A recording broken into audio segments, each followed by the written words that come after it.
choose to fall back and play passive, they can really have a massive impact on the game as a whole. And we'll get into the pistol and we'll see how this one goes down. All right, well, we are loading up on that first map very quickly. And we'll see as the CT side gets taken first by XOP. Understandable decision as well. I mean, this is Celeste's map pick, CT side of Overpass, generally considered to be a slightly CT-sided map, as Tarithiel's going to pick up a smoke, a couple of flashbangs, and actually no utility on Medley, which is an interesting decision. She's picked up the defuse kit, but no utility in support, and Celeste looking for a fast play towards short here as they're going to take the early contact. Oh, what a headshot. Yusungu goes down very early on. The trades there from Oya, but this could go very quickly wrong. It's a party on the B side. Yep, everybody's just firing shots left and right. There's another one. Or looks like Celeste have the numbers advantage to finish this round off for the T's.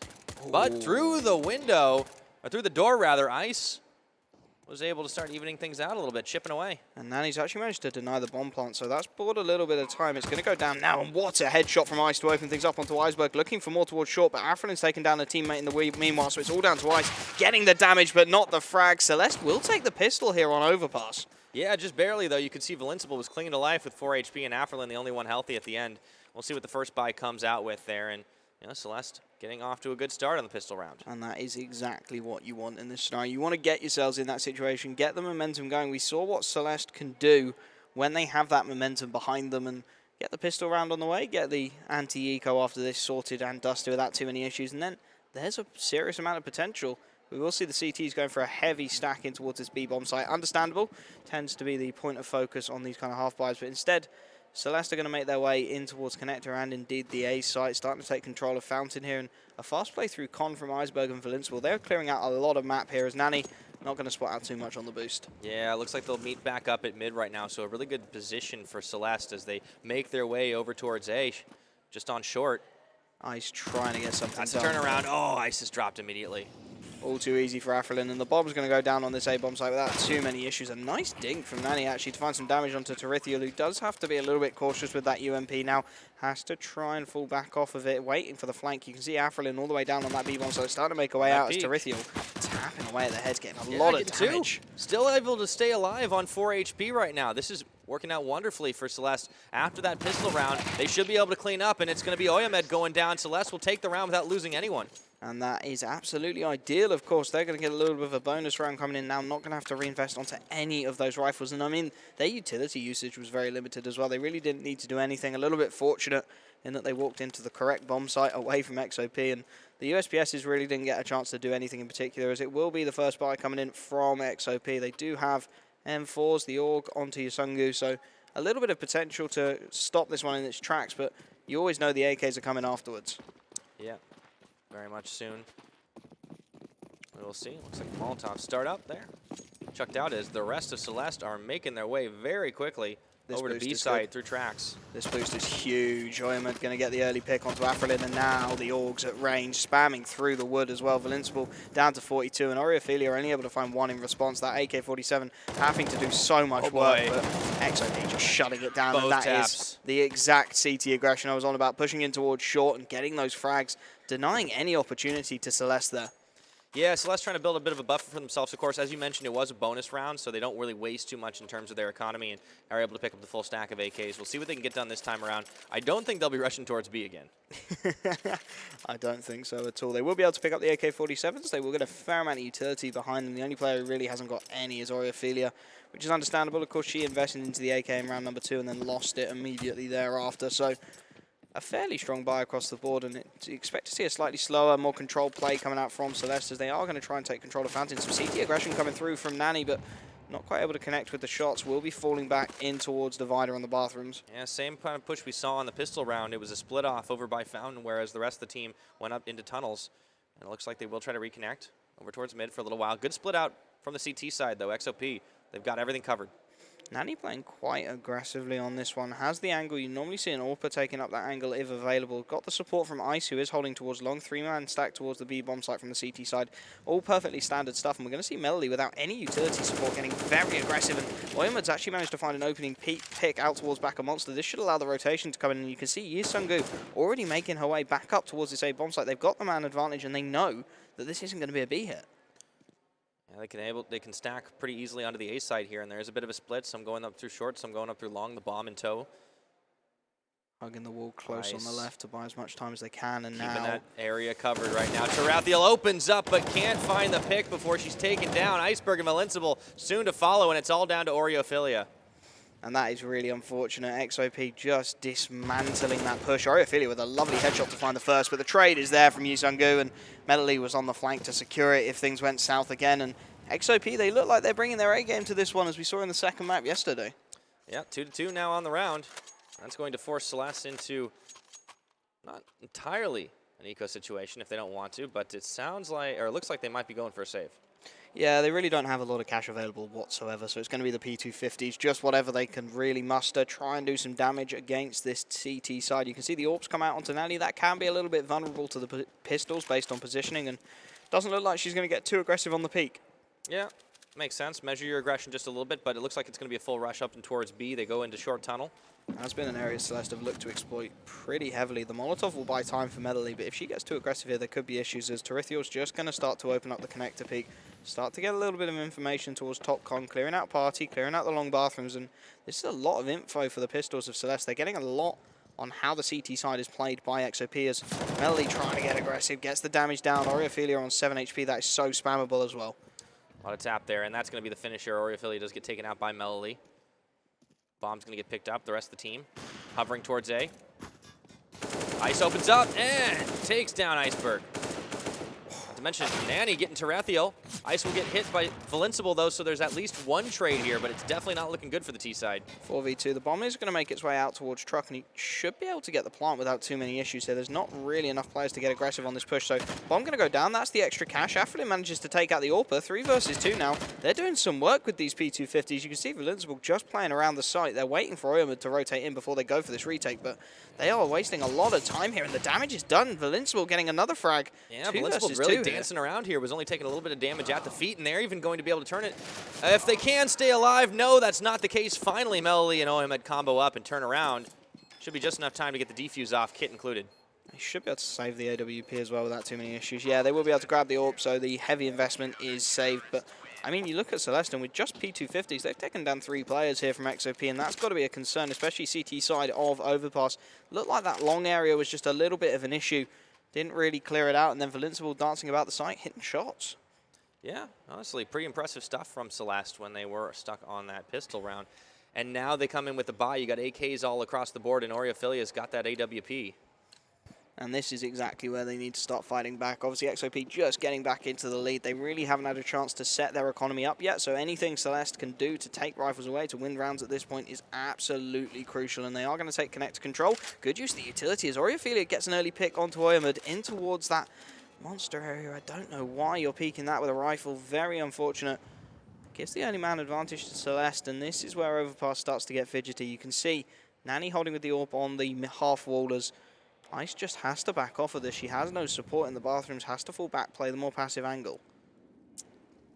Ice trying to keep it covered here. As you see, that Molotov go down for just a second. Reposition will come in for Celeste. Looks like they're going to head down. Ooh. Holy moly, what just happened there with Melody? Short aggression in towards the connector peak. That is absolutely brilliant. Oreophilia is able to find the trade, but again, the aggression's coming out from XOP, and Overpass is a map that just plays so well for CT aggression. Afflin going to sneak through that smoke and might get a little bit of a timing here. If there's a pot flash available, Yusungu will remain covered towards the back of barrels there. Playing around that toxic position is a really useful spot as Iceberg. If Iceberg peaks, Yusungu has the scope up. Easy shot would be taken there. 3v3, this just got a whole lot more tenser. Yusungu isolated on that bomb site, and Nani, the peak. Not able to finish the kill, but Nani does get tapped pretty heavily. Yusungu's just relocated in towards the water area. 23 seconds left on the clock. She has to hit this shot, and she will manage it. Afflin goes down, so now 3 versus 2, and Oreophilia is nowhere near the bomb site. They're going to make it and just hightail it straight back to the A bomb site. They're hoping the rotation has come through from XOP, and have they committed to it? They have. They've rotated all of their players off the A bomb site. 8 seconds left. I don't know if they've got time to get the bomb even to site. They might just about do it. Oh, this is going to be really tight. You've got to be kidding me. That's so close with a second to spare, and all of a sudden XOP realize what's happened. A 3 versus 2 retake of that A bomb site. They don't have a smoke for the bomb. They only have flashes and a HE to work with. Aurephilia could really have a field day with this AWP here. Nice angle to hold, not quite catching it. Spots the barrel of Nani's AWP and Taken out. Rips her head off. And now 3 versus 1. Iceberg trying to play divider. Yeah, this is going to be not so easy right now. Iceberg a little bit too far away for the defense. So the defuse tag starts up. Ice does get tapped, and so does Yisungu, but not too much damage to spray down, and Iceberg's giving away her position here as she chucks the Molotov out to try and stop the defuse from going down. It will finish, though, and XOP get the round. Oh, that was so close. The Molotov for Iceberg claiming both the lives of the remaining XOP players. Just not quite enough damage done by the T side to let that molly do its work before the bomb got defused. On the bright side for Celestè, it is going to be a significant reinvestment across the board for the CT side of XOP, and they can get the AKs out again. It's not the first time we've seen a diffuse through the fire on Overpass. Maybe a little bit less epic this time around. Not quite as epic, but not bad all the same. Definitely not bad. XOP 4-2 on the round, and they'll be able to get a buy-in here. Augs and an AWP for Nani. Again, playing very passively, XOP. They're looking to put the aggression towards B rather than A. Normally, you'd see that AWP at least once by now. Go for the fast peek in towards Fountain, but not spotting out anything at all. Metal League are dropping the same smoke. We've seen it get aggressive around the back of this. So Celestè, they should be expecting it. And it looks like Afrelin is watching the exact angle. That smoke actually just missing its intended target. A little bit too far to the left, giving an angle to the AK. And this is... Oh, Melody does go down. It had to be a couple of taps there before Afrelin made it happen, but there's a number advantage now to work with. And now we're going to Invincible coming up through Monster. They're going to looks like it's going to be all for B. Got those numbers. Oyamed on the scope. Here comes Invincible. Lit up. And now it's going to be an even numbers match, but going to have to call for backup here as there's a whole lot of Molotov fire coming through, and Oyamed going to get dropped down 2v3. The bomb plant coming in pretty easy as the rotation will come in from the remaining XOP members. Danny going to get some things done here. That nade comes out. Half health Aurephilia through the smoke. Not finding the right angle.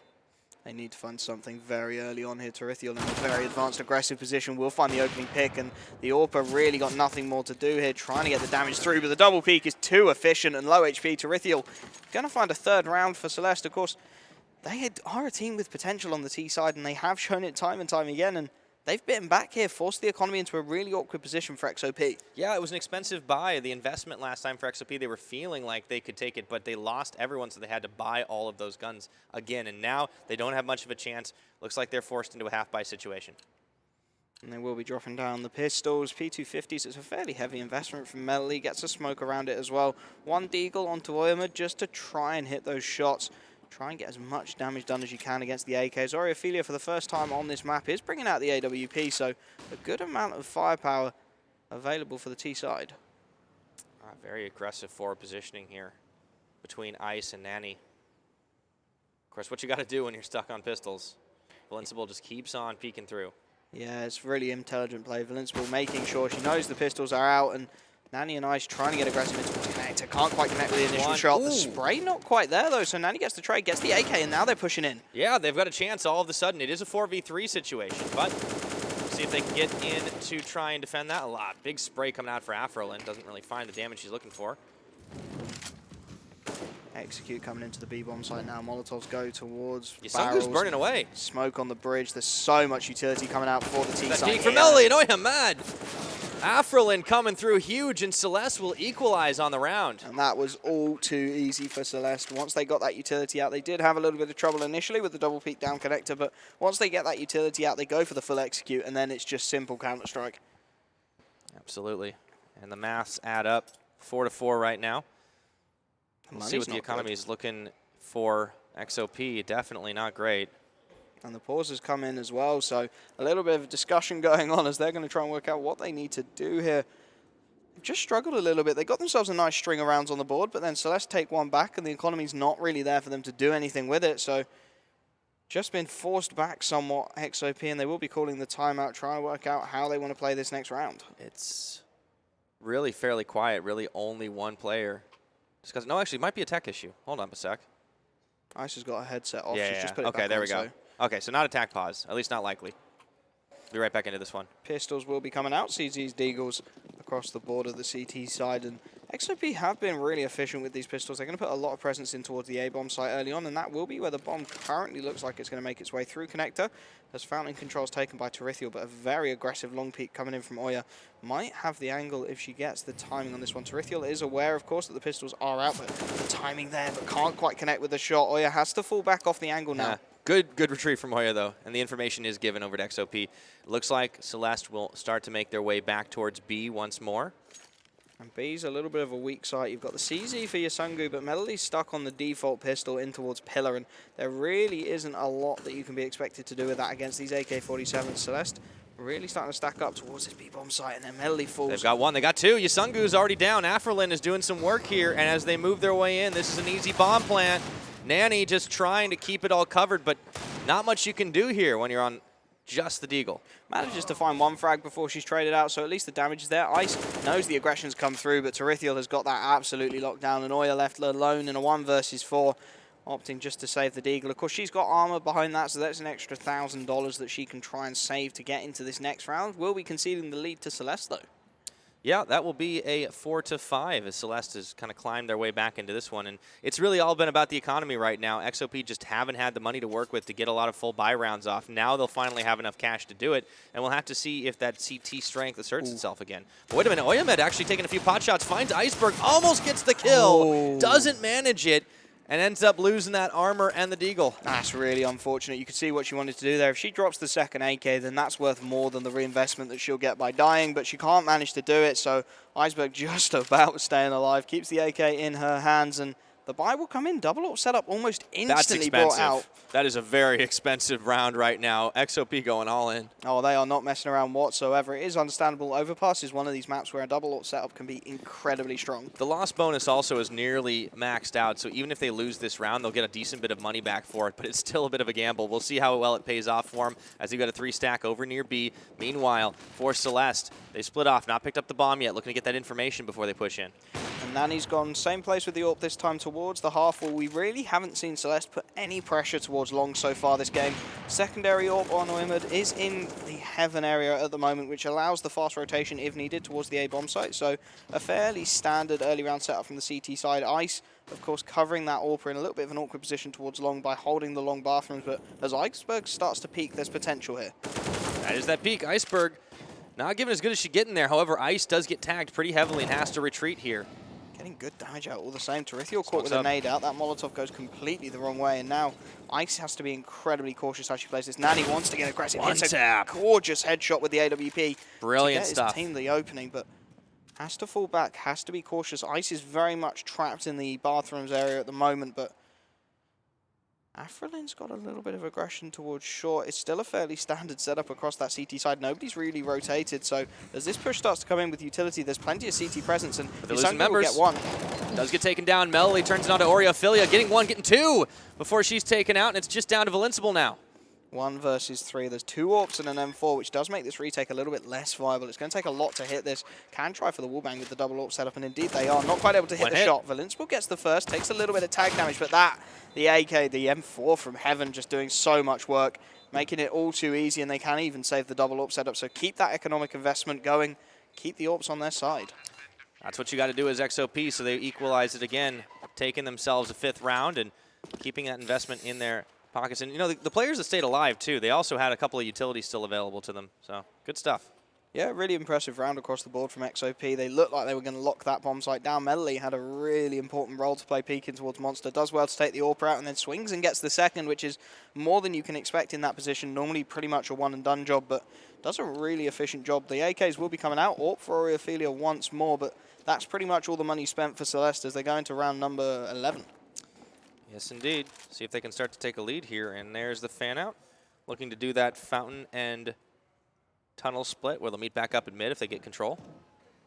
Fairly standard stuff early on. They're going to take control of the fountain. They'll take control of connector, start to make their way up towards top con.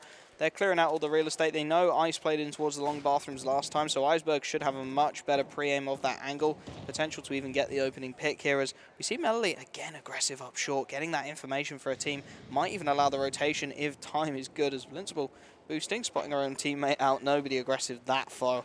Melody, though, It's going to be chested here. Afrinit's clearing it and That's hits it. the headshot. All Nicely too easy. done. Man advantage, but here Ice could look to capitalize. Finds it just about. 12 HP left, but Ice gets the outplay. 4v4 now is the name of the game, and the smoke comes out. Celeste Get rid of the fire. instantly opting to drop back into this B site here. It's going to be Yasungu playing Melody's angle, but a much more difficult job to do with the AUG. Of course, the unscoped accuracy reduction and the fire rate reduction. Going to be very difficult to hit this close range shot. Can she find it? Gets the first. Traded out instantly, though, and now Oya has to do so much work. Dancing around the pillar, she's got two.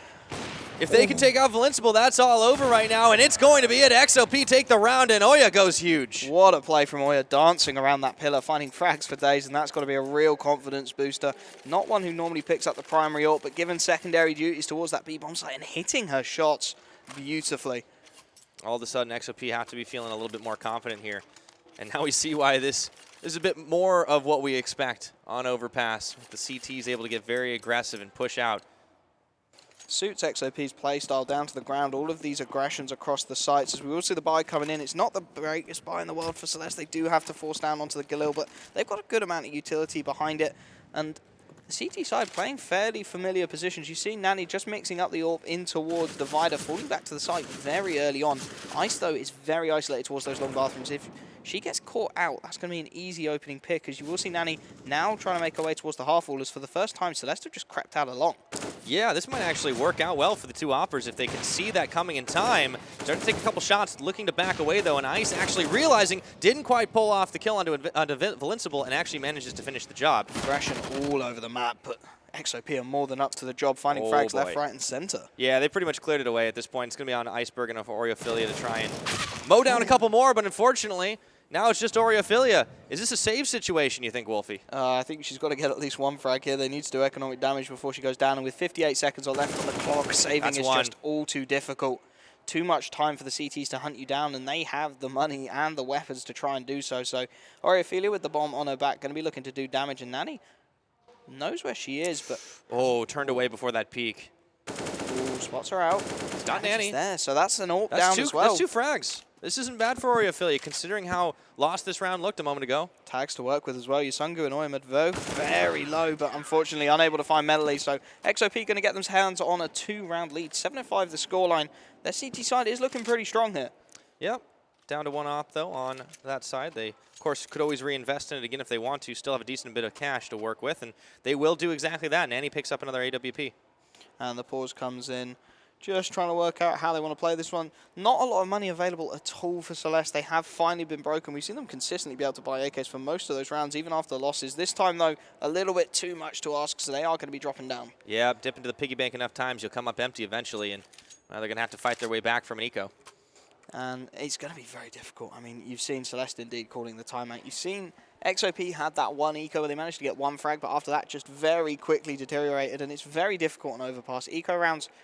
As a T side? As either side. I mean, T side, the problem is the CTs can get aggressive in positions. There's easy enough to go for that early fountain peak, get the information. It stops those Ts from necessarily being able to rush a site and get really up close and personal with the P250s, and it will be P250s across the borders. Exactly that's going to happen. Oya's going to go for the fast peak, get that information, as the Ts will take connector control, so a little bit of a counterplay coming in for the early aggression, as Ice has been left posted up and she has no idea what's coming. The spray, though, is beautiful. 2 for her before she's traded out, and she's got damage onto Iceberg as well. And now they have the information happening. Let's see what Oyamed can do on this op, trying to guard through on that side of the door as they do tap through. This is going to be that rush onto the A site, going through short.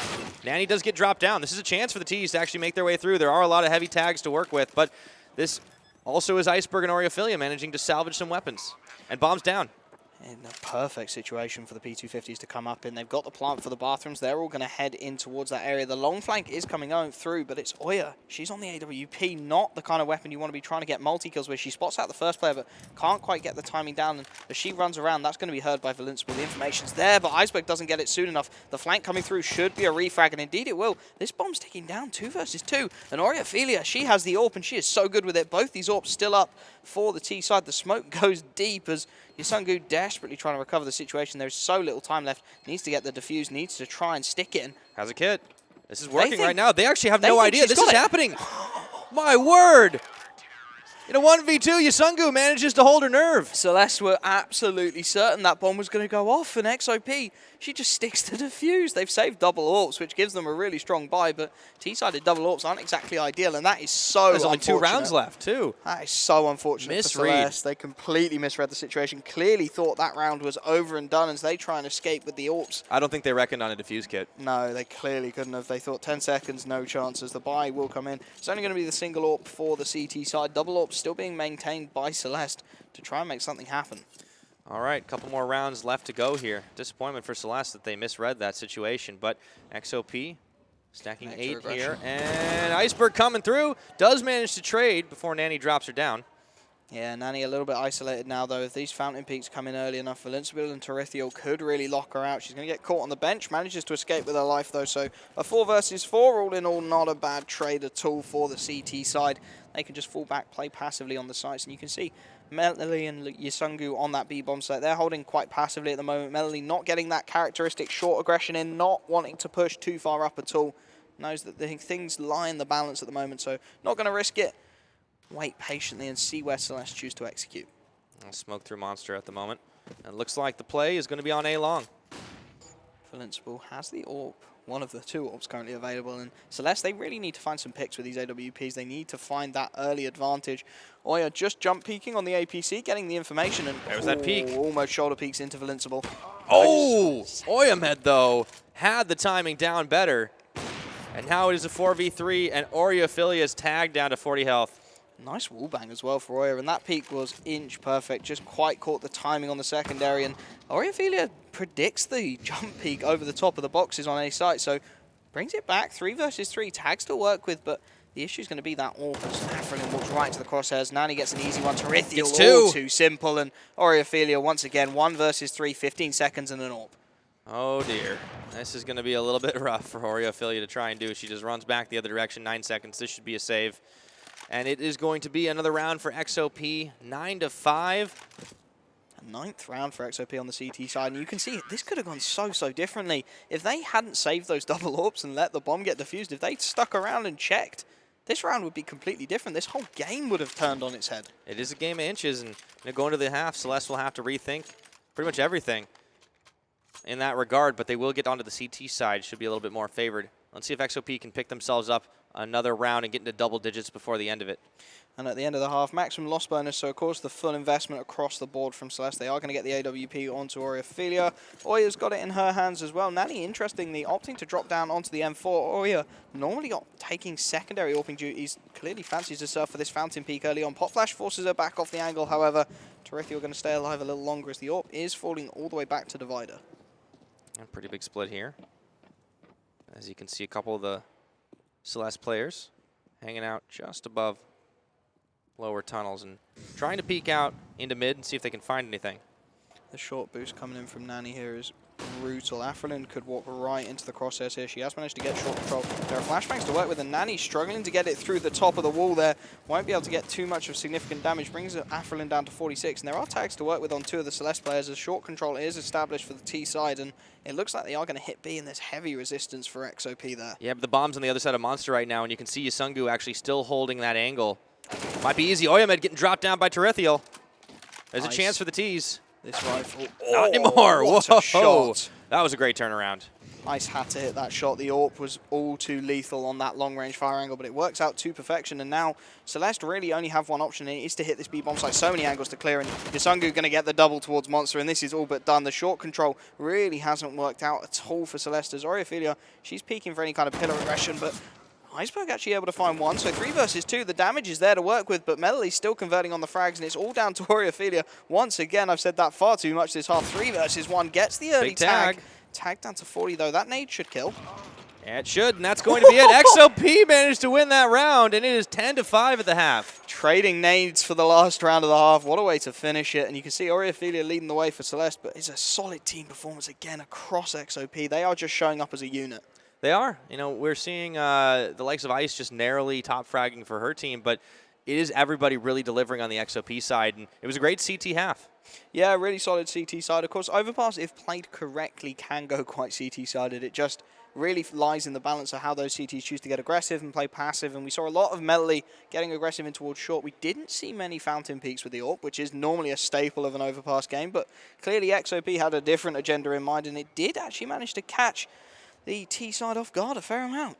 Yeah, well, hey, if it works right now. And, you know, for the Mongolian representatives, in a pretty good situation going in here, getting double the wins. We will be going on to the other side, but before we do that, the replay comes through. A couple of those jump predicts, really good plays by Oriophilia, but Nanny sometimes just a little bit better.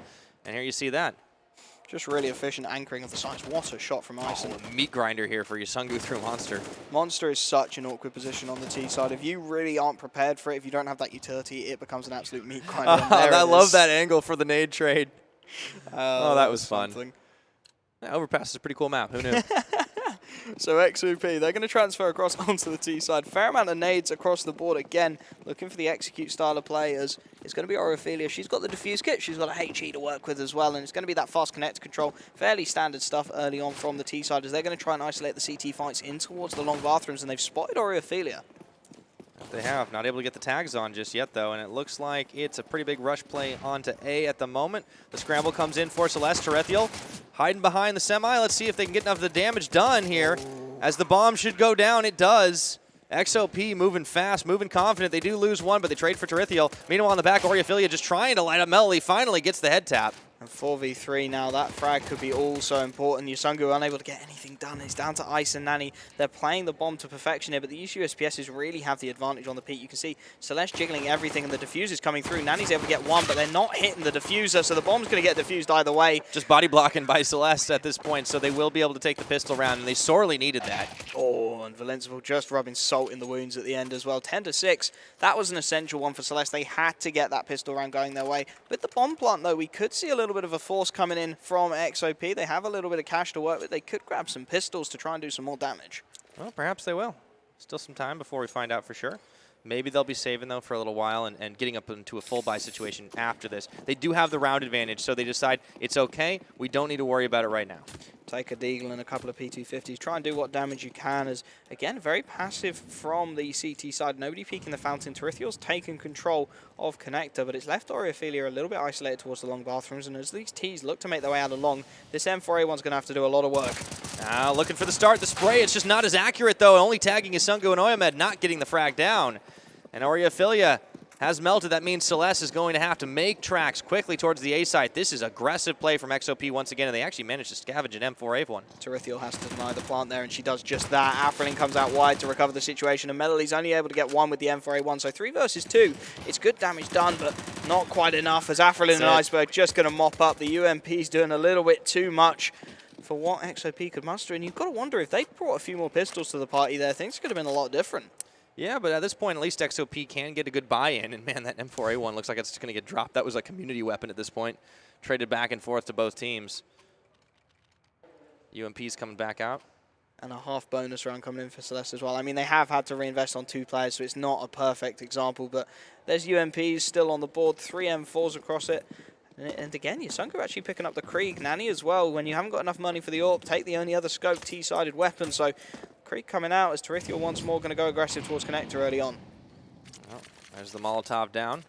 Full control here for the T's over on Fountain. And Oyamed just waiting out the smoke. Yeah, Terethiel's a little bit isolated in Connector here. If they look to pincer, and indeed that Molotov's going to force her down. That's a good one. Oya, if she gets the timing on this, it should be an easy enough frag to find and get that opening, but the timing not quite there. Terethiel makes her way back out through the door. And Oriophilia needs to anchor down this long bathroom position. And easy finds Melody. Ooh, just spraying on up. Looking behind that rock, though. See, Oriophilia can't quite get that second frag. Ice takes her down in the trade. 4 versus 3, actually, as Oyamed actually manages to find the frag onto Terethiel, desperate to get back into that connector and support the A bomb site. Can you deny this plant? Completely alone. A missed smoke from the T side. That's a little bit unfortunate, but Nanny, such an aggressive position, and Afrelin has no idea. Spamming away an easy frag, and now 4 versus 2. Utility still available. This T side should have an easy enough execute onto A. Yeah, they should be able to do it here. You could see the wraparound coming in from Valencival, but that's just going to try and finish off Nanny. Not going to do it, as she was wise to the tricks here. Bomb plant goes down. 1v4 Iceberg. This would be a hell of a clutch, but I don't think it's happening. Looking like it's going to have to be the eco here on the CT side. Rifle round going the way of XOP. They get themselves within 5, and this is where the pressure really starts to mount for Celestè. This is their map pick. This is the one they need to perform on before we head to the second, and Iceberg just forced to save that M4A4. You can see no money in the bank at all for her on the CT side, so keeping this rifle alive gives them a little bit more opportunity in this round and in the rest of this map. Yeah, there's some utility still on Iceberg, too. You got a couple pop flashes, full armor and everything, so it makes a lot of sense to save in this situation. Well, the bomb will go off, and XOP will get themselves an 11th round in this one, first T-side victory. Yeah, and I mean, that first T-side victory is all important. You get the early failure after the pistol round. The second round is almost always going to go that way. But getting the bomb down, getting the plant, that's the extra $800 as the pause comes in. And you can see the economy isn't great at all for the CT side. They're going to be back down onto a half buy around that rifle. Yikes. It's going to be a little bit rough for Celestè right now. They do need to stop XOP from getting yet another win on the board. CT side certainly can favor on Overpass when it's outplayed properly, but Celestè kind of finding themselves still in this deficit situation. Timeout taken. You can understand the timeout as well. They're not in a great position. They're not in great position economically. They're a few rounds behind, and you need to sort of think out the next couple of rounds in terms of various scenarios. You need to work out how your economy is going to unfold, when you're going to be able to get your full buy-in, when you're going to be able to have the utility and support, how much you can afford to invest into this round even, how much you can afford to spend on pistols, and we will see Deagles and P250s, so not a lot of cash at all being invested. Afrolin's picked up armor and a defuse kit around it, so giving themselves a chance in this round if the bomb goes down, but it's going to be a very, very long road back as it looks like it's going to be a fountain rush. Yep. Just try and cut them off as they transition up through here, and it looks like XOP will be moving in mass. Just about everybody taking control of Fountain. Iceberg is absolutely crucial here. Ophelia needs to use this Deagle well, just bait in for her teammate, takes the early tag, bait for the information. They're not going to expect the second CT player here, and this is where the M4 can do some serious work for the CT side. XOP have stopped a little bit here as they take a couple of corners. Bomb still sitting in party. There's a tag. A little bit of friendly Shrug tag. it off. Oh, they spot Hello. out. That's going to be 2 quick kills, and that includes the rifle going down. Feeling pretty good for the T side. They will rush up short to get the bomb plant. That's really well read by XOP. Oya's a little bit isolated here as Nani finds a third, so Tarithiel does have potential to do a bit of a backstab job here, get at least one, but she can't quite get the timing. Oya takes it down, and the last pistol on Afrolin is going to find one, finally drops Nani after a triple from her, grabs the Krieg, so potential to do some damage at range here. Ooh, D-scopes before the peak, and unfortunately can't quite get that angle on. XOP will take another round. 12-7. That was really well managed by XOP. I didn't expect them to check for Iceberg. She had a little bit of a shoulder visible, and Nani just guns it down. All too simple Counter-Strike and makes it simple. Yeah, and I think what we're seeing for XOP, too, is it's not heedless aggression. We're seeing them really take some of these calculated movements, and, you know, they stopped when they realized there was a pretty big aggressive push from Celestè coming. They kind of posted up on those angles. You know, okay, bit of a cheeky self-team tag, but that's just for fun. It's fine. They're well in the lead. Yeah, exactly. And now we see the AWP coming out. Ophelia going to get it on the CT side for the first time. Let's see what she can do with it as XOP. They're going route 1, rush B. Here we go. Everybody going through Monster. It's going to be a party through that tunnel right now onto the B side. And all of a sudden, Iceberg realizing this is maybe not a great place to be, but does manage to get down 2 before they fall. Afrolin as well. And the bomb plant will go down. The turnaround from Celestè. It's a 3v3. The retake is possible. Valenciable starting to light up Nani, but not getting enough damage. Tagged herself. 3 versus 3. There's damage to work with. Ophelia desperately trying to find something with the AWP spam, but getting close and aggressive. Oya without the nade. Oh, that's so close. The ammo's not there for the M4A1. Oya will find it, and now this is looking really, really awkward. Valenciable still tagged up. Ophelia really has to get it done here. Manages the first shot onto Oya. 2 versus 2. There's a tag to work with as well onto Nani. Valenciable making her way up the double piece. Good for 1. How have they done that? The defuse will come in, and Celestè make a retake happen that they should have had no business winning. That was incredibly close, but they managed to get those 2 tags. And speaking of incredibly close, this bomb is about to go off, but Valenciable manages it in time without the defuse kit, and Celestè take a much-needed 8th round. And that one was crucial. That was the buy. It was the round that had to go well for the CT side. You can see the economy is still plentiful for XOP. They're going to be getting a really strong buy-in all the same, but they had that one, had to go well, and it did. Buy for Celestè. Not as good as they would have liked. A bunch of FAMASs. But they do still have an AWP for Ophelia, and they've saved an AK for Valenciable, so there is something to work with here. And then on the opposite side, of course, you see that stack of AK-47s and Oyamed on the AWP. Here comes the push out from the T side, and it looks like once again they're starting to favor the fountain play. Ophelia going for the fast peek with the AWP, not quite connecting with the shot, so forced to fall back into a more passive hold as Celeste with a lot of aggressive map control early on. They've taken long bathrooms, they've taken divider, and they have connected control through Invincible as well, so plenty of angles to try and work with here. If anybody peeks out, it's a dangerous position. There's a pretty big spread from the T's as well. Only 3 sitting around the fountain area. Ice holding down long. That's a really proactive position as well. She's made her way all the way up to tree ice, and she can start to try and wrap towards the long bathrooms. They know the AWP is available. She peeks at the right time. Oh, and doesn't have the angle on it. What a great play by Ice.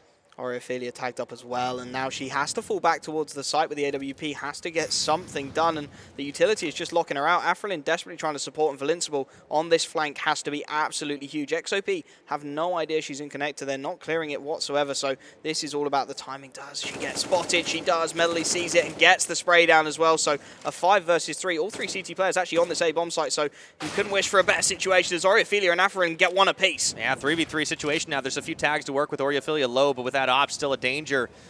And all of a sudden, XOP hesitate for just a second, but it is only a second as they take down Afrelin and Iceberg. Ophelia, the last one standing to try and defend against this. Can she deny that plan? No, she cannot. XOP will take a 13th. And this is exactly what XOP wanted. They are showing just what they can do on the first map here tonight.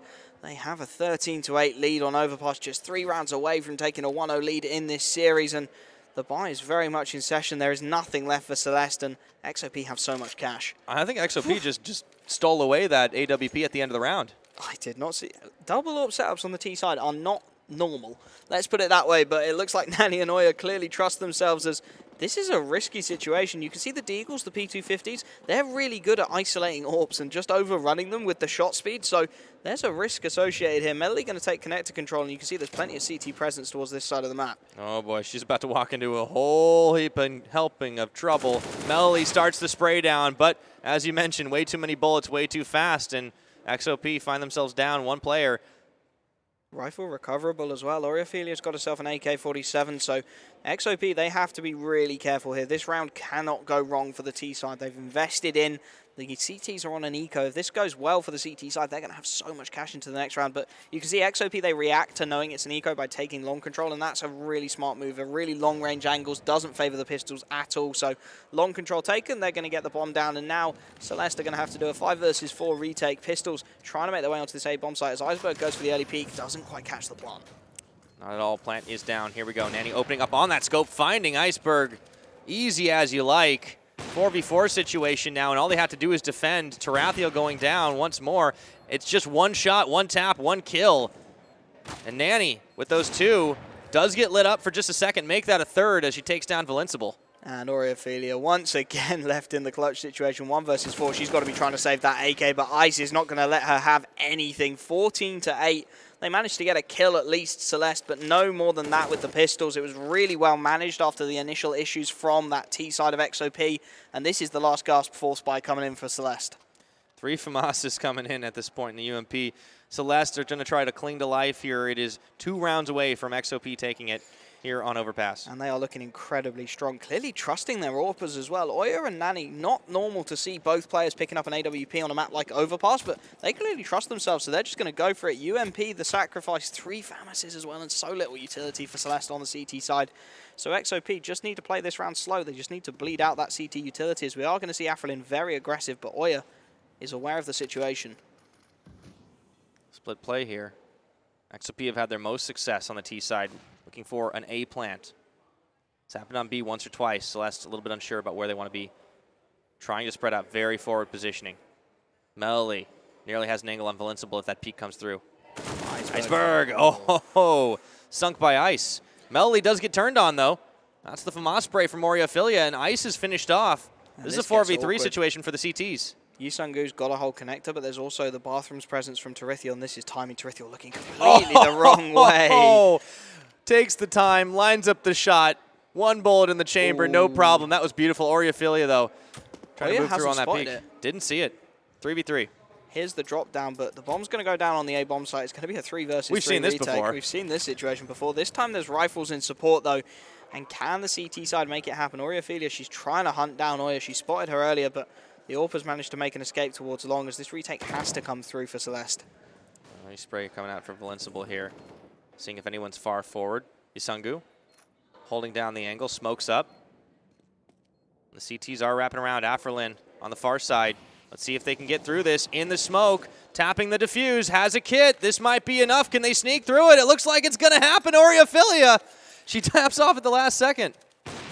And there's nothing Oya can do. There's nothing she can do. The bomb not planted even remotely for the AWP, and now just has to try and stay alive. Keep that AWP up and kicking. Try and do any damage she can at the end, but nothing to be found. 14-9, and that was a must-win round for Celeste. They managed to make the retake happen, and you saw some of that individual aim and skill, and they're going to need to show a lot more of that to come back in this one. That they will. Getting close to the double digits, though, and we've seen both these teams no strangers to close rounds. XOP more than known for going the distance at this point. The buy is going to be decently strong for both teams either way. There's still the AWP available for both sides. AKs across the board and a creek on Nani for the T side. Interestingly, again, Oya clearly feeling the AWP today. Going to be picking up once more for the T side of XOP. And that was off that save as well, so managing to at least get something there. Bomb not picked up. Looks like most of XOP holding out inside lower tunnels. A very passive early round again from Celeste. Of course, at this point, they are conscious that they can't give anything away. They can't give any kind of frags, any damage. Anything they do that goes south is just going to be so awkward to recover from. And, of course, 2 rounds away from taking map 1. XOP, this isn't even their map pick. They could become a bit known for taking away the opponent's map picks today. As they are just holding ever so passively. They're waiting for anything to come through from Celeste. No aggressions, though, at all across that CT side. You can see they've got Tarithiel, but that's a little bit of an awkward spot. Hiding around the corner on long, there's not a lot of room to maneuver as the aggression's going to work out. Finally, Afrelin goes for the peak monster and does take down Ice, so man advantage again for Celeste, and there's potential for them to make this work as Oriophilia's jump peeking. Yeah, 48 seconds, and nobody's got the bomb either, so they have to get through it, and they lose another one. Nani getting taken out by Oriophilia on that AWP. Close left angle. This is going to be rough. If Melody doesn't clear this round's over. Med going for that jump. Doesn't find it. Oriophilia does get taken down. Melody, that's one, but Melody going through, not checking the angle. Outside of bathrooms, Invincible getting that shot. Yusungu going up as well and taps it back, but it's a 1v3, and Yusungu has 24 health. Yeah, this round again, all but done. There's no health for her to work with. She's going to try and make a play down in towards the connector, just keep her hands on that AK-47. But XOP, they're so close. They're even going to try and make a dive for a bomb plant on the B bomb site. That shot gives away her intentions, and you can see Afrelin's so aggressive into Monster, that's never going to be an expected position, so an easy enough finish off. Celeste get themselves into double digits, 14-10. This one's going down. Keeping it closer. Celeste looked like they might have had a harder time on that last one, and now the pause comes in. So this should be one for XOP. Yeah, understandable to call that pause at this point. You can see the economy, they really don't have a team economy at this point. There's a few players on 7 or 8K, but other players are really struggling to get 2 or 3. It's a really mixed bag across that XOP side. So decisions to be made as to how they want to force this one, or if they want to eco. A couple of players could even pick up rifles and still be able to buy into the next round. So there's potential for this XOP roster to try and cause an upset in the next round. And they'll just be taking a pause. Ice discussing with the team how they want to take this one through, how they want to play it. Oh, boy. Taking their time about it right now. Just quick communication, though. You can see some of the looks on the faces of the Mongolian squad. It looked like they were going to be able to pull this one off. Maybe not easily, but you know, before Celeste got into this position where they could start to contest for rounds. And as you mentioned, the economy, not the healthiest situation here for the T side. We'll see what XOP can get done. They do manage to get a good number of drops across, so they've got a full buy across that T side. Nani's got the Krieg rather than the AWP. This is a B play. They're all in tracks right now, rushing through Monster. This is before Celeste realized they can respond for it, and there's the smoke coming out. They have the timing to work with.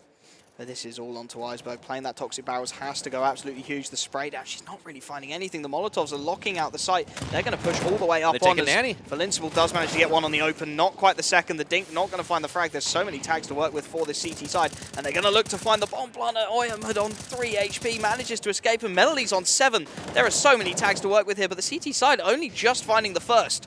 Yeah, they are working with it. Oyamed and Ice going to get finished off. Yusungu as well. That's going to be it. Pretty easy to defuse when there's no one left to stop you. Oh, boy. Celeste taking this to the wire. And all of a sudden, that was a full buy. Are XOP in some trouble now? We will have to wait and see. But 4 rifles kept up. And, yeah, you can see the economy really isn't great at all for XOP. And that it's really starting to build for Celeste as well. They are looking for a late resurgence in Overpass here. They do have a loss counter that's starting to tick up here. It's close to max at the moment, so XOP won't be in the worst situation, but they don't want to end up getting tied up 14-14, and Celeste just keep on stacking those wins. Yeah, they're going to eco. They're too used to their economy betraying them at the end here, so they're going to pick up the pistols, Deagles, P250s, and try and do damage basically at this point. This is a damage limitation exercises.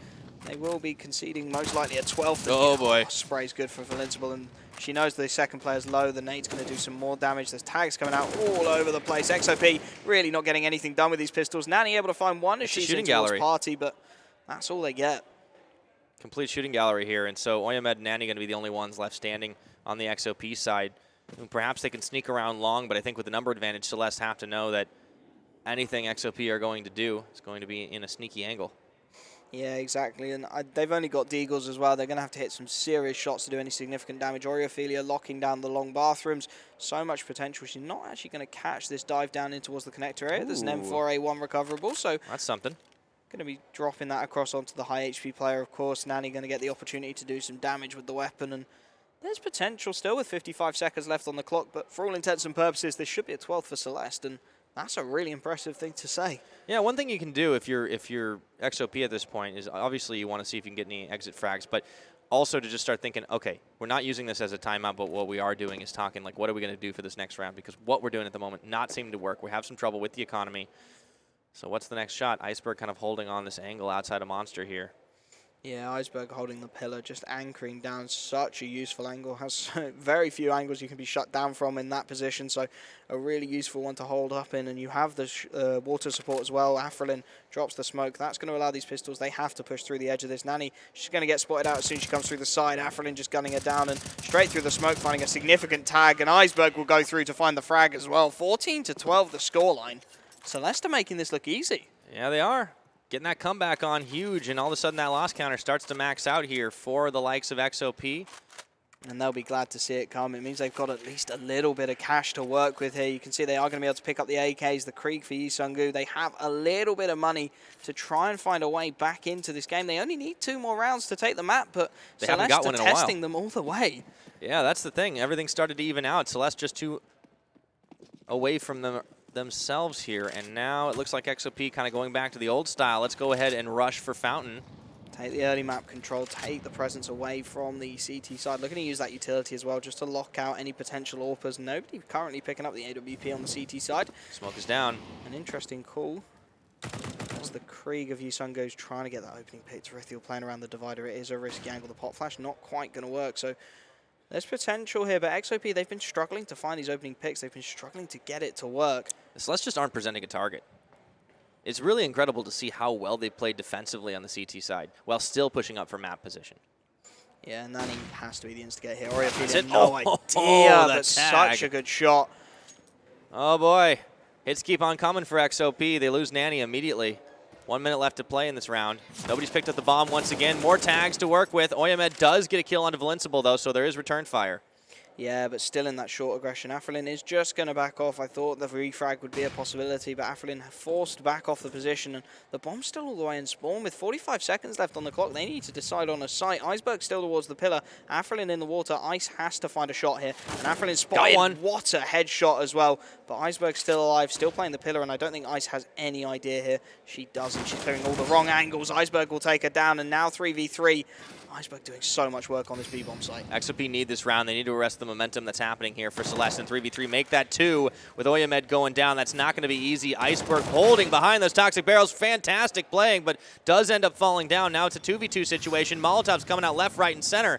And here's the wraparound. Oreophilia looking for a Melody. Doesn't finish the spray. Bomb does go down, but it's going to be it. That's an easy defuse. And that was all too simple for Celeste. Yi Sung-gu shouldn't have the nades out in that scenario. She has to protect the bomb plant as it goes down. There's no time to be wasting losing that bomb plant with so little time left on the clock. So 14-13, the economy is fine. Going the distance here. Yeah, going very much the distance. The economy is fine for XOP. They do have plenty of cash to try and work something into this round, but they're really going to struggle to get anything going here, and it is a timeout indeed for XOP to try and work out how they can get the buy. Yeah, I don't think the economy is really the issue right now. It's just that execution that keeps being missed, and Well, you know, game information, game sense, when somebody's coming up on you right there, it was just getting the nades out and trying to throw them. They thought they had much more room to work with, and it has been some misfiring from the Mongolian team. But on the opposite side, Celestè, very happy with that. We can hear the sounds at the end of each of these rounds.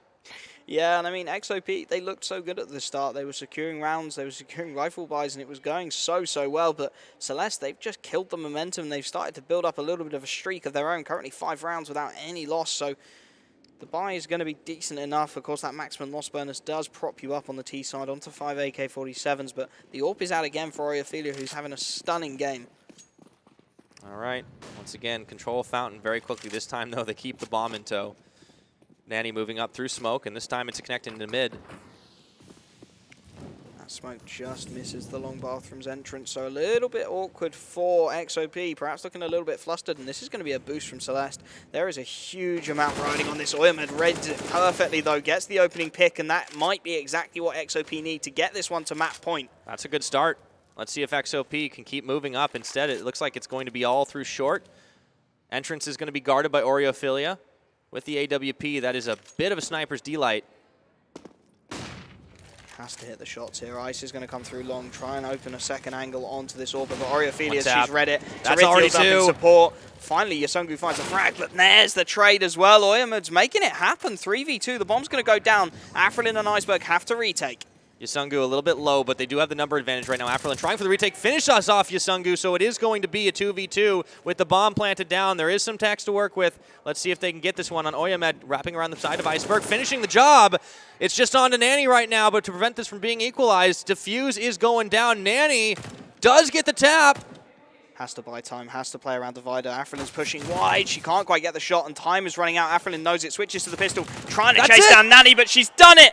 She gets her team map point by the slimmest of margins. One player left alive for XOP.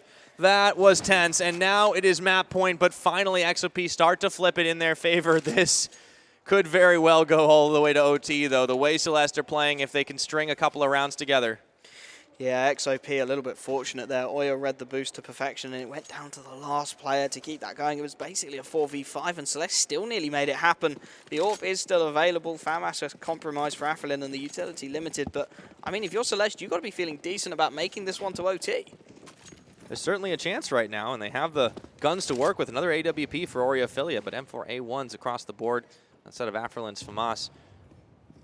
And it looks like it's a slow push up for XOP, trying to sniff out into long bathrooms to see if they can actually find anybody hiding in there. It is kind of where Celestè tend to take an advanced position, but they're playing further back this time.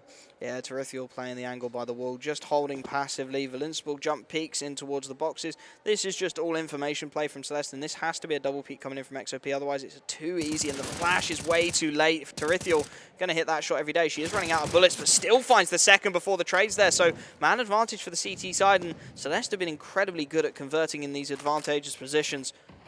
Yeah, now the play is going to come up through short. You see Valinspel had long lockdown for just a second here. It looks like there's going to be another Molotov coming out. Yasungu is going to be lit up here, and that's just all down to Ice. Nowhere near the bomb. Retreating back in, and it looks like this is going to be a save on the AK. 1 versus 3. 45 seconds left on the clock. There's time for Ice to try and work this problem, try and find a frag. She has to be incredibly conscious of connector, though, so just clearing the angles, trying to get a little bit of map to work with, obscuring herself from the jump peak of Iceberg for the time being, just hugging that right-hand wall, buying herself as much space as possible. She spots the bomb. Iceberg goes wide. That's the peak. That's the information. Ooh, Celestè, they have so many angles here. Ice is in an impossible situation. Doesn't even dare to go pick up the bomb right now. The jump peek coming through. Still can't find it, and it's just too many targets. Celestè will take the round. 14-15 now. The double peek is just too good from Celestè. So 14-15. They just need one more round to take this one through to overtime, and that would be an absolutely huge achievement for the Celestè CT side. They have been so impressive throughout. Oh boy, this is a rough buy too for XOP. They're down on the pistols. XOP making this difficult for themselves. It's a strong full buy across the board. Of course, Celestè, Ophelia is going to pick the AWP buff off the floor, and indeed she will. Full buy of rifles around it. Just the one rifle for Ice, saved from the previous. Can they make something of it? I'll certainly be trying here. Once more, they go in mass towards Fountain, but the bomb's not with them. Nade stack towards Fountain, just trying to find any kind of damage that they can. If there's anybody peeking behind that smoke, they'll get them. But unfortunate in that that's $900 without any kind of a frag. There's still a fair amount of utility across that T side. You can see CT's plenty stacked in terms of nades, so no concerns there whatsoever. And XOP, they have to find something here. They need an opening pick, and Valincible finds an open instead. The boost is working out perfectly. Nanny taken down, and now 5v4. XOP, they're trying to make their way into B. They're doing it here. It looks like there's an undetested mapping onto Monster for the time being, but they're still getting tagged pretty heavily. Ice managing to find at least one pick there, and that is going to be a second with Afrelin dropping down. There's a chance to get this plant down. They have it. Valincible, though, trying to light it up, and Yasungu will get finished off by Tarithiel. 3v3, and there's so much damage to work with. The pistol's really going to struggle at this point. Ice on just 2 HP with that AK-47. Has to retreat, has to fall back and play the bomb, but can't do it. Tarithiel takes it down. Now a 2 versus 2 for these pistols to try and do what they can. Oyman peeking the angle isn't going to be found, and that is all too easy. We are going to OT, ladies and gentlemen. Celeste screaming in the background as things draw level 15 apiece. And why shouldn't they here, Wolfie? Celeste came back from a disadvantage at 10-5 at the half to pick it back up, equalizing, and we are going to overtime for the Indonesian squad.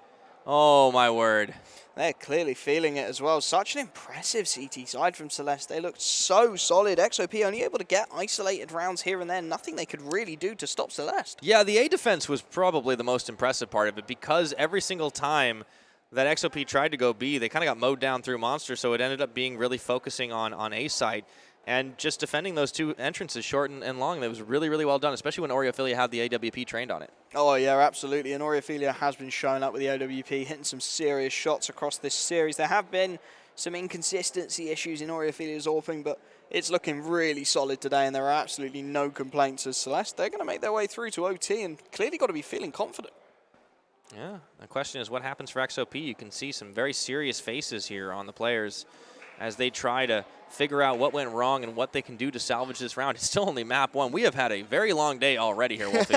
We've been here all day casting, but that's what we love to do, so no complaints at all from me, as we are just waiting for this OT to get underway. And I mean, this is going to be seriously intense for both sides. Of course, this is Celeste's map pick, and they need this one to go their way to give themselves an opportunity, as we will be heading straight into OT. Celeste, fortunately for them, get to start on the CT side, so they can look to maintain that momentum as XOP going for the fast peak. Oreophilia takes them down.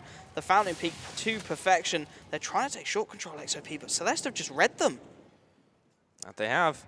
They do manage to get one kill back onto Iceberg here, but going through Monster isn't going to be as easy to try and get onto this B side, especially the way Celeste are kind of reacting right now.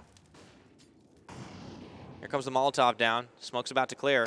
Valincible, easy tap on Amelie. Just walked right into her. Oh yeah, desperately trying to find the refrag, leaves herself isolated, and Valincible manages to get a second, even retreating onto the site as Afrelin's mopping up, and it's down to Ice. 1 versus 4, tries to peek out, manages to get the first player in towards Toxic, but there's 3 more to find. Oreophilia misses the shot, drops down into water. She knows she has support there. Valincible desperately trying to hit it, and she will find it. Celeste take the lead. That's the first time since the first half that Celeste have been in this position. Yeah, they've been able to march right back into it here. The match will get paused once again. Is this going to be another pause coming out for XOP? They've just done it before the half. You can understand it. They need these rounds to go well. Their CT side was strong, but Celeste is looking seriously dominant, and they know that the more rounds they give up here, the less and less the chance that they manage to take this series and give themselves an opportunity going into map number 2. Starting to look some nervousness betrayed on the faces of XOP here. This is rough. We've seen it fall apart from them before, but usually not by the slimmest of margins. If you think back yesterday to Dust 2, it kind of just went sideways on the second half. I guess you could say the same here, but they'd already built up a good bank. This time around, they will need to hold firm to take out Celeste, who are just 3 away from getting the win here on map 1. And that is a stat that I never thought I'd hear you say, mate. They are going to be able to pick up the full buy. Of course, both sides, 16 KOTs. There's so much money available. So AKs across the board. Interestingly, XOP not opting to pick up the AWP on the T side. As the early nades come through, they're trying to stop Oreophilia on the Fountain Peak, but wisely, the AWP has changed their position up, this time holding towards the half wall. As XOP, they want to try and pincer in towards A. Looks like. Check forward just a minute. See if there's anybody going to be up there by water, and then turning back around to keep control of Fountain. Into mid they go. So the question is, do they commit up by short, or do they go the long way around? XOP, they do have plenty of map to work with here, and you can see the CTs have been forced to play very passively early on. Oriophilia and Tarithiel jump peeking towards the site. They will drop a pot flash to try and get some information, but not going to blind anybody, as XOP with a very advanced position in the bathrooms. A lovely shot from Oriophilia, and that Molotov allows her to take that wide peak, drops back, holds the long position, has support, and there's a rotation coming in as well. Vincible going to be holding towards the bank, and this has been read and choreographed by Celeste. They know that XOP are trying to hit the A bomb site. You're definitely right about that. Choreographed is absolutely beautiful here as XOP try to push up, splitting with one disadvantage here. Not going to have access to ice for the rest of this round. Bomb kind of sitting still over in the corner. Desperately trying to find an opening pick. There's 35 seconds left on the clock, and there's so much CT presence here. This is all about the timing for Oriophilia. Looking the wrong way, misses the initial shot, falls back, reholds long, and this could be absolutely perfect. Not quite able to hit the initial shot. The crouch gives away a position, but Vincible swings on it, gets herself a double, and now there is nothing that they can do. Yasungu's left 1 versus 4. And she's stuck in towards the headshot angle with 15 seconds left. Has the bomb on her back, but there's no chance, surely. Unable to find anything. Vincible goes absolutely huge for Celeste, and they're 2 rounds away from taking it. Well, you called it at the very beginning. Vincible, one of the players stepping up on the Celeste side, and it is delivering once again, 17-15 Celeste. All they need is 2 rounds, and how about that from the half being down 5-10? I mean, if Celeste can take a flawless CT half, that would be absolutely huge, not only for their confidence, but just also to give them 3 map points. If they take this last round, there is a huge opportunity for the CT side at the moment to take this series and get themselves an opportunity going into the second map. I mean, the second map is XOP's pick. Yeah, I'll be going to Mirage after this one. XOP, well, we haven't really seen that many teams win their own maps so far on our end, but maybe that's about to change here. Spread out from the T side, couple hanging just out behind Monster, the rest moving up towards water.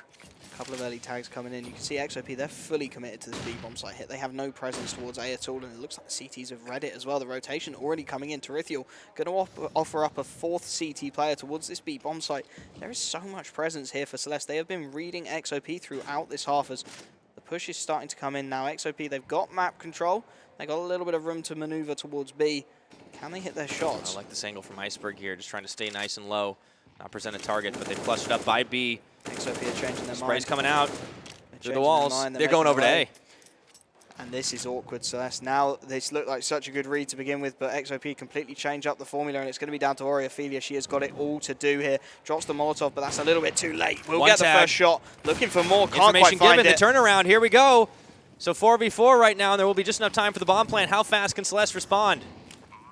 That Molotov buys so much time as well for XOP. Nice nade through from Celeste, though, getting a little bit of damage off, and Celeste will be desperate to take this round. There's so much utility for that T side. They're buying so much time. Nani's still alive on the site. It's going to get peeked out. Can't find the shot, though, and Vincible finds a second. Are they going to do this? Yasungu able to trade one back, and this is looking a little bit awkward, but Iceberg trades it. They've got it! Somehow, Celeste push in for the retake, get the defuse, and they are 1 game away from taking Overpass. That is absolutely ridiculous. 4 versus 4, and Celeste make it happen onto the A bomb site despite the utility available for XOP. And now they're just 1 round away from taking this first map. They've given themselves a solid platform to build off of. They only need 1 T-sided round, and surely they can find that. Is that the round that breaks XOP? That's the question I want to ask you, Wolfie. They had everything. They had the plant. They had the numbers advantage. They had Molotovs for days, and somehow Celeste break in, get the shots. That one's going to be in the highlight reels. That is a very awkward round for XOP. That should have been a win every day of the week, but they concede it, and now they're in a really awkward position. Of course, this is Celeste's map pick, so there's a little bit of room for argument that XOP are looking for their second map and going to take it through to 3. But I think Celeste can carry the momentum here. If they take this one swiftly in the first OT, there's a serious momentum shift coming through.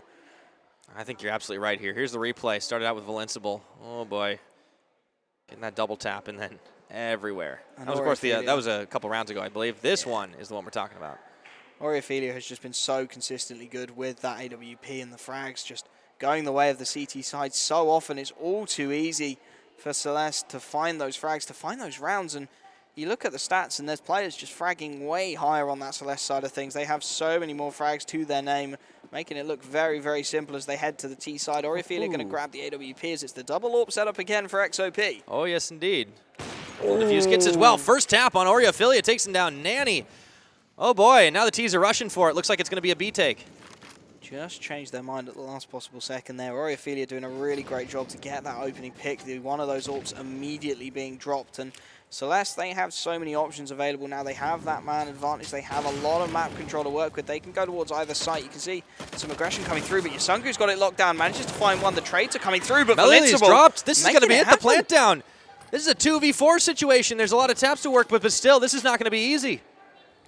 Ice and Oyamid, they're in a really awkward spot here. They have to try and make this retake happen. The utility very limited to try and get into this site, and with Oyamid on that AWP, it's going to be so difficult to find those multi-kills that they need to get in. Afrelin playing an aggressive position, and Oriofilia has taken down the other AWP. It's all on Ice, and she can't do it. And that is going to be it. Ends with a bang. Celeste, one map up. Taking the first map, and it looked for so long like XOP were going to walk all over this Celeste side, but they bite back with vicious attacks and make it happen. Oh, yeah. That was an insane second half from Celeste. The Indonesians really can be proud of their performance here, winning their own map. Obviously, it's a disappointment on the Mongolian side, but they will have their own map available up next. We'll see Mirage coming through.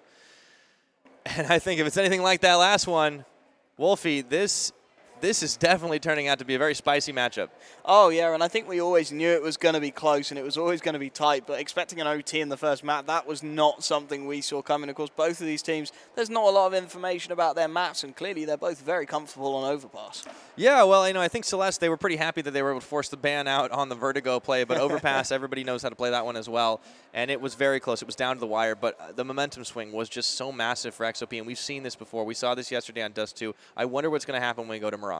Yeah, I mean, yesterday we saw actually a really incredible recovery from XOP after losing the first map. They came back and they really bit in on train, so I think there's still potential for XOP. They've shown a lot of that mental strength to come back and take maps that way, so I think there's still a chance for XOP in this one. Yeah, there's definitely a chance for them to come back into it for sure, but they need to play a little bit tighter, a little bit more controlled, and it's interesting to see how it kind of fell apart a little bit because the execution was just a smidgen better for Celeste a lot of those times. But I do want to give a lot of credit to the likes of Oriofilia holding out the sides. We'll take a look at the stats, and she will be the MVP for the round. 34 frags. How about that? Oh, that is absolutely ridiculous. And 6 opening kills as well. KD of 2. Everything you want from your AWPer, just hitting those shots. AWPer's always got to be the standout player, and you can see the difference. I mean, there was the double AWP setup coming out a lot. We saw Oya picking up the AWP a lot as well for XOP, so the comparison perhaps a little bit unfair, but the ADR is so good for Oriofilia. Just such a solid play throughout that series. Yeah, really can't take anything away from Celeste's top player in this particular one. Let's take a look at how that op matchup went with Oyamid actually doing all right with this one, but it just wasn't a comparison. Once again, Oriofilia kind of running the top of the table. Yeah, and I mean, you saw the AWP being switched across quite a lot on the XOP side, so the comparison is a little bit skewed, but you look at the stats, and it's just 16 AWP kills out of 34 for Oriofilia. She had the AWP in her hands a lot, and she used it beautifully, and the kills really aren't that spread at all. XOP playing a really team-based game. Yeah, they were, and I think it worked out for them pretty well for a while, but unfortunately when they switched sides, it just kind of stopped being all that great. And the bigger number for me is looking at the deaths right now because it just about matched with what's happening on the kill board. We'll take a look on the opposite side, and this is, of course, going to be Celeste. And Oriofilia not the only one to crack 30 kills. Valenceable actually putting up a big 3-0, and Afrelin not too far behind at 25. Yeah, and that's absolutely huge for their side. They were just ridiculous. So many players standing up and making themselves known for Celeste, and that was exactly what they needed. Yeah, and I feel like this is a little bit unfair to Iceberg because she was basically just guarding the entrance of Monster and nobody was going through there, so of course she's not going to get as many kills. Yeah, but Celeste had a great second half for sure. Yeah, sometimes you take that sacrifice, don't you? You take the worst stats. If your team wins the game, your team wins the game. That's true. That's all that matters for sure, and they had to go into overtime to do it. We will be going on to Mirage next. It is going to be a great one. I mean, I hope it goes the distance. It would be nice to see a best of 3 and get all the way into the end. But either way, next time map pick for XOP, they should be pretty happy with that coming up next, even though they managed to lose that one. It was so close. It was so close. And I think XOP can draw some confidence from how close it was. Overpass, not a map we've seen them on. So there's a lot to be drawn from this as we will head to a very brief break. And we'll be back before you know it. Don't go anywhere.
Hi everyone, my name is Sunga. My in-game name is Foxy.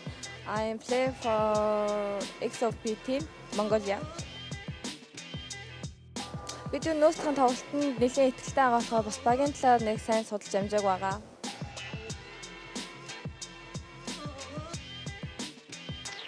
Энэ тэмцээний зохион байгуулалт болон бэлтгэл ажил маш их сэтгэл хангалуун байна. Энэ тэмцээнээр ер нь холбогдоод маш олон CS:GO-ийн эмэгтэй тамирчид маш их тариа хөвгт нь өндөр ач холбогдол үзүүлэх баха.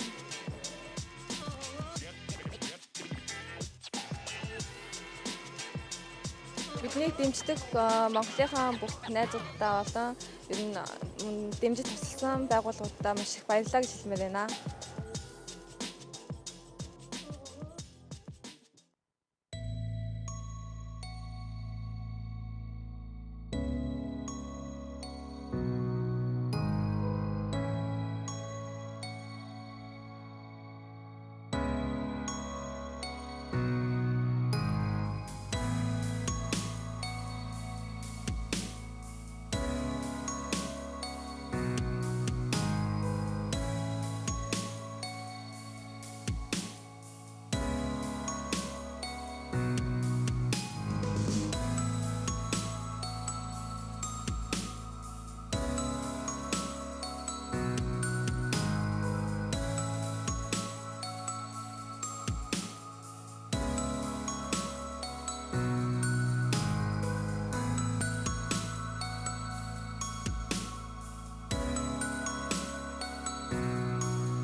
How do you reveal the hidden enemies in PUBG?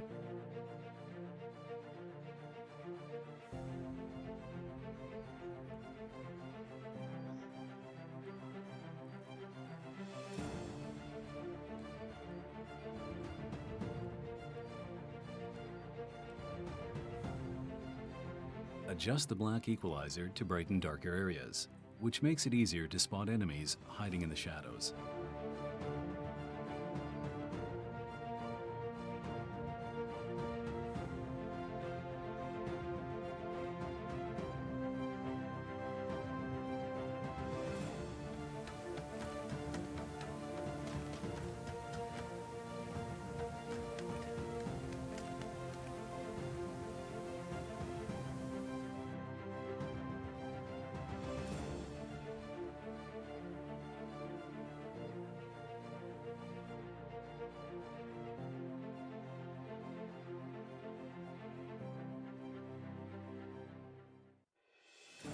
How do you make your PUBG experience more diverse and convenient? Color Vibrance allows for more realistic and vibrant colors. It also provides the convenience to tune colors in-game, making you see the change instantly.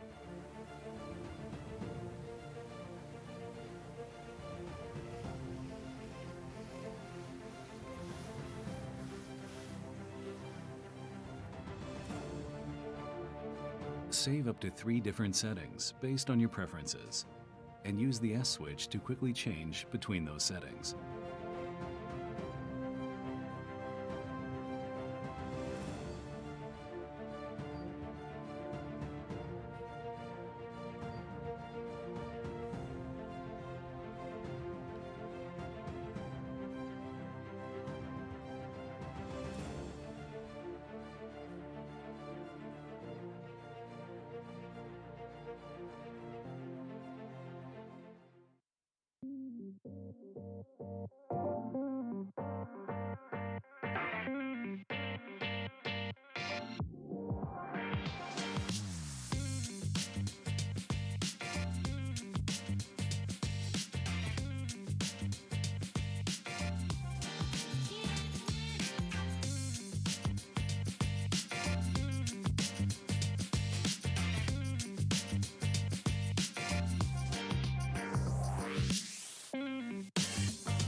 Welcome back, everybody, once again to the ZOWIE DIVINA Women's Asia CSGO Championship for 2019. The best women in Asian CSGO. It has been fantastic so far here, Wolfie. We are 1-0 up for Celestè in this matchup.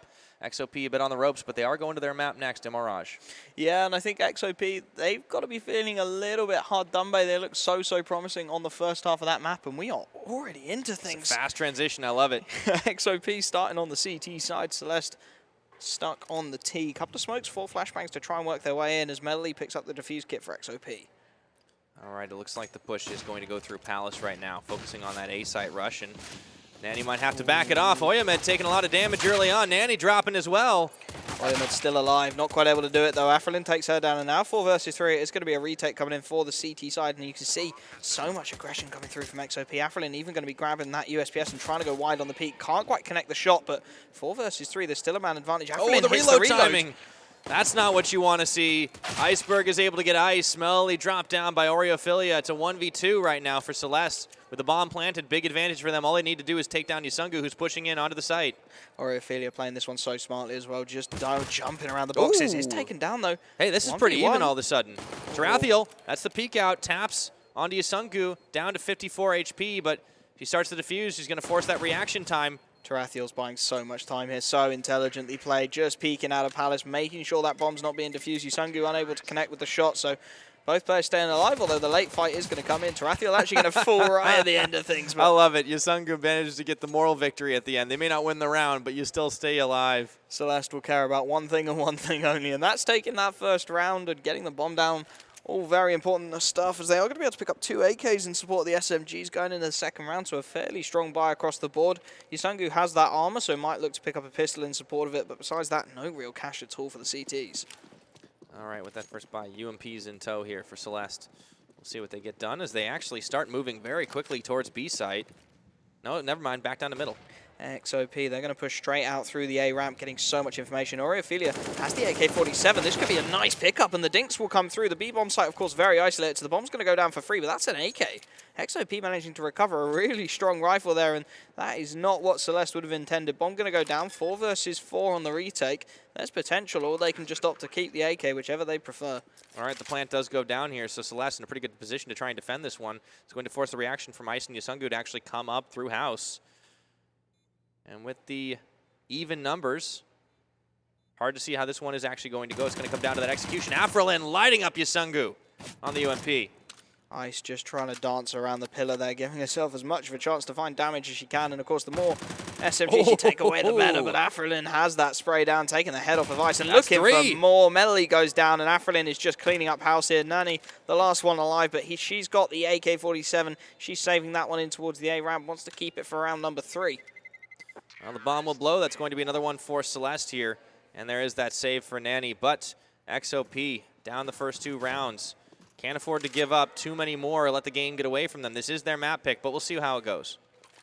And it's a nice start as well from Celestè. They get the pistol round, well converted into the second. They did lose one of those AK-47s, which is going to make the buy a little bit stronger for the CT side. XOP, a little bit more to work with. Nanny especially managing to pick up full utility and support, but it's still a really strong buy across the T side. There's 3 UMPs, a couple of bonus rounds as the AKs come out in support, and it looks like it's going to be mid and B, the main points of contact as the smoke comes through. Ice has that scope up.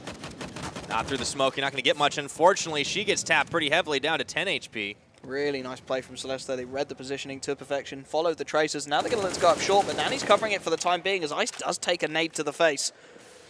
Well, she was probably done for at that point. Still finished off all the same. Celestè pushing in to try and go through for B, but Melody is managing to spray one down. Trades left and right, though. It's only Melody and Nanny on the CT side, and Oreophilia makes it just Nanny. Really awkward situation. Has managed to catch the bomb carrier, and Afrelin way too aggressive on that peak. It's a 1v1 all of a sudden. Valincible's really far into a flank here. They just needed to stay alive for the T side, and this round was done. As it stands, Nanny's managed to make her way in towards, look at that, in the apartments. Such an aggressive, proactive angle. She's not expecting this flank from behind from Valincible, but now she's going to start to clear it, and she is covering the window for the time being as Valincible makes her way out the door. Very tense here. 45 seconds still remaining. Bomb not planted. Nani's getting so aggressive in towards the apartments here. She's trying to clear out absolutely everything, and Invincible has no idea where the remaining CT player is. Nani hiding in the corner. Just about to find out, I think. That's it. And that's the angle. Celeste will take the third round. Just about. Invincible getting a little bit benefit of the timing there, managing to find the shot and finish things off onto Nani. That round went right down to the wire, and nearly such an important clutch for that AK that she managed to pick up in the previous round. Speaking of AKs, it's a full buy coming in here for Celeste on their side after that. And it looks like XOP are going to stay on pistols for the time being. Sacrificing a little bit. They want to keep that cash decent for the next round. They want to have the utility around these Pretty much CT a full rifles. eco. They do have a couple of P250s, a Deagle for Nani in support of the armor. Of course, she found a couple of good frags with the AK-47, but a pretty sobering half buy as they do stack the B bomb site, and at the moment, Celeste are walking into it. Here's Afrelin on this angle, waiting to see if Yusungu checks into it. Not just yet. Spread up for the rest of the T side here, but Celeste feeling pretty good about the last couple of rounds for themselves. Playing confidently. Molotov out. Ooh, right over the head of Yusungu. That's going to spread. Oh, Information surely given. not. Wow, just stay still. That's fine.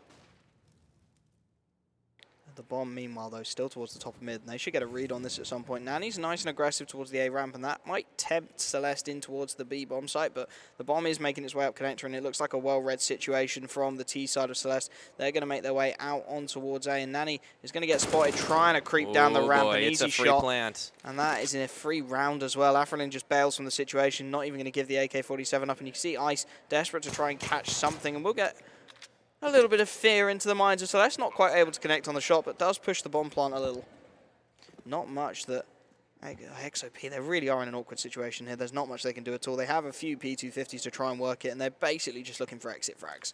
Yeah, at this point, it's probably what you want to do, try to decimate a bit of the economy. Invincible does get tapped, so does Tarathiel here as they rotate in, but they're going to start losing people. Ice is going to be the first casualty. As Yusungu will fall as well. They tried to rotate in there from CT spawn, nothing doing. It's going to be a fourth round to Celeste, and they've just been stacking wins on wins, barely interrupted by XOP ever since that last round. Invincible does go down to Oyamed, so it's not quite over yet, but just about. And this is looking very, very simple Counter-Strike for Celeste. They are just doing the fundamentals really well, clearly feeling the momentum. Oyamed going to take a second, though, make it a little bit more expensive for the T side to reinvest, so keeping that damage up is very important. Of course, they are going to be able to get the full buy here, XOP, so keeping the economy in check for Celeste could really prove beneficial down the line. Ooh, double op set up once again for Nani and Oyamed. This is something that XOP do like to do on either side. And again, it's a big call. It's a huge economic investment. You really have to start hitting your shots. Oya and Nani are going to have to hit some serious scoped in shots with these AWPs. Ice going to go for the early peek towards A ramp. There's not a lot of middle presence for Oyamed to deal with. The secondary AWP on Nani is currently holding in towards CT as Celeste line up the A execute. Yeah, spraying through smoke there for Ice, but not finding the angle they were looking for. Afrelin, the only one in the area. Patience here out of Celeste. They know this is a full buy round. They don't want to walk face full into bullets. And the execute is the ideal way to try and isolate the AWPers. Executing with smokes, the perfect counter to a heavy AWP setup from a CT side as Nani does take a nade tag, has to fall back off the angle, and as the smokes rain through, a little bit of counter damage done, and Ice has a decent angle to work with. Nani actually finds the opening pick on Tarathiel straight through her own Molotov. Invincible gets some good damage through, and Oriophilia trying to find Nani on just 12 points of health behind that. The Molotov going to force only got 4. Even further back, and Iceberg's tagged down to 17. Everybody's low HP at the moment. Yeah, this isn't looking good for just about anyone. Not a healthy round at all. But the bomb plant does go down for Celeste. They were able to force in onto A site, and here we see a couple coming in from the CT spawn, trying to wrap around right now. On the high, Melioli, oh my goodness, nearly finding that damage onto Iceberg, but not nearly enough, and it's down to Oyamed on that AWP. Invincible and Iceberg both incredibly low here, but this is going to be a hard retake. And Oyamed's got to back out of the situation. She doesn't know how much of a tag's done. Most of the damage was through smokes. She could have just got that USPS out. 3 bullets would kill 2 people, but without the information, has to back away from the situation. Holding towards top and middle. Going to concede a 5th round to Celeste. And they are really making this T-side count here on Mirage. And as you mentioned, it was a heavy investment there for XOP. They're only going to have that one saved AWP. This is going to be rough for the Mongolian side. Pause comes in, and you've got to imagine that's XOP trying to work out how they're going to buy into this round. They do have enough for armor and rifles, but besides that, the utility is going to be very, very slim across the board. And of course, keeping those two players up, even on such low HP, there's a lot more cash in the bank for the T side here, and really gives them an opportunity to build on that Celestè. It really does. You can see communication a little limited here as the pause has come in. XOP losing a lot of rounds here on the CT side. CT side of their map pick as well, which is absolutely huge. Yeah, I mean, it's rough. It just seems like when Celestè gets on a roll, it's hard to stop this team. Yeah, and I mean, if you look at how the rounds have panned out, almost all of them have come from bombs blowing up. It hasn't been that Celestè are wiping everyone from XOP off the server. They're just playing tactical CS. They're getting that bomb down, and they're putting the pressure back on the CT side, and it's working out beautifully as the buy is a little bit wobbly for the CT side. Oyamid looking for the time and not going to quite connect, and it is FAMAS's, it is MP9's. The AWP onto Oyamid, the only significant firepower is Orphelia spots the early peek. What a headshot to open things up. Oh, Melody's already out of this one. So Celestè still on a great push forward here. Full AK stacks. And just guarding over on that A side, just outside of Palace, is Tarathiel. Looking to see if they can get the drop down here. Bomb's kind of way back, as there's just not a confident push just yet for Celestè, but they do have a number advantage, so you have to think it's going to be coming soon. Nice flash in. Ice is out. Gets the dink, but that's all she can find, and now the remaining players are scrambling. Nani trying to get aggressive up close and personal with the MP9. Will find it. Nice damage done from Orphelia, and it will be traded out by Afrelin. And Oyamid on this AWP has to go absolutely huge. Misses the shot, and it is surely all over. Yusungu, 1 versus 4. Her only saving grace, so they don't know where she is, but Tarathiel is going to peek up with the AWP top ticket. Spots her out, hits the shot. What a flick. That was brilliant. Oh, team kill at the end, but let's ignore. Yeah, okay. Not too worried. They go ahead and just move it forward. They've got enough money in the bank to make it work. You know, apart from the minor mistake, they still got themselves 6 solid rounds. And that was Celestè. really well played. Oh, boy. Really well played across the board from Celestè. They're hitting their shots. You can tell You can see they're laughing at this point. Yeah. And, yeah, the team kill, that's okay. It happens every now and again. But the AWP on Orphelia, the AKs on everyone else here. Let's see where the T's head. It looks like it might be a B rush. Yeah, you can really tell the attitude of Celestè. If they're losing significantly and that team kill comes through, it looks so much worse. But in this scenario, the rush is going to come through off the pistols, trying to get damage through, and an isolated Iceberg. Iceberg does manage to find one before taken down by Melody, and Ice does get dropped down. A bit of a bloodbath there over at the A site. Tarathiel going to chuck out the Molotov just to try and block the way for Oyamid to go. Burning alive as well. Yeah, nowhere to go. Actually nearly falls down entirely, turns it around on the scout, and actually manages to take down Tarathiel. That blocks the take on A. And that makes things really awkward. The bomb's on the back of Orphelia in towards Palace, and with the AWP, she's not going to be able to capitalize on the damage done by her teammates. Meanwhile, the bomb is going to just hightail its way straight towards the B-bomb site. They know all of the CT presence is at A, so no reason to commit to that site whatsoever. The rotation is going to be a little bit late for the CT side. So that's going to get the bomb down. There's so much damage to work with. Oyamid's managed to recover an AK-47, but this might have to be a save for the CT side. Yeah, not going to recover much more. 7 HP. You really can't afford to put yourself in harm's way, and you can see just kind of hanging around over by A site. That would mean Melody maybe can do something here to try and get an exit frag, but it does seem like they're just going to give this one up. Yeah, it's understandable as well. The economy, you can see, is in a really rough spot for XOP, and two of the highest economic players are Oyamid and Medley, and they've both got rifles, so if they save here, that's at least 2 drops they can get across, and they can get a fairly strong rifle buy on the cards. So keeping these rifles is really vital for XOP to try and build a comeback, but it does mean they're going to concede a 7th round to Celestè. Yeah, and we're starting to see what happens in each of these halves, that XOP just can't quite put 2 and 2 together for a single round. They might be able to grab one, but Celestè on a roll, just able to play it really well. As you mentioned, all about tactical Counter-Strike and not about getting those team wipes out. Yeah, I mean, they are looking really solid. Oh, Medley able to get one, but the trade is there, and that makes the next round by so close to impossible. Going to stay They're still alive hunting for the last couple of seconds. Yeah, just get the heck out of there. All right, so did manage to get the save on the AK, but it's still a very expensive round here. There'll be a couple of drops coming through. Over on the opposite side, Celestè, they're fine. They're flush with cash. Yeah, and that's what happens when you win 7 rounds in a row to start off your second map. And I mean, this is XOP's map pick. And they're on the CT side of Mirage, and they are seriously struggling. Celestè absolutely on a tear here. Here's the fan out. 3 on A, 2 towards B for the CTs. Meanwhile, looks like mid control is going to be the name of the game. If you're Celestè, Iceberg opening up with a lot of ticks onto Oyamid, down to 9 HP, just like last round. A dangerous jump peek there as well, but it manages to spot out Ice, and this is all information that Celeste can look to execute off of. They now know the short player's there. They know there's the tag onto Hoyamud, who doesn't have the AWP in her hands this time. Oh, Instead, Ice. it's Nani, but Ice. Such a useful angle, that one in towards the vents, one that's very rarely checked, and Valinspel actually just going to go straight through the smoke here. This is such a nice timing. Nani gets one, but the trade is there.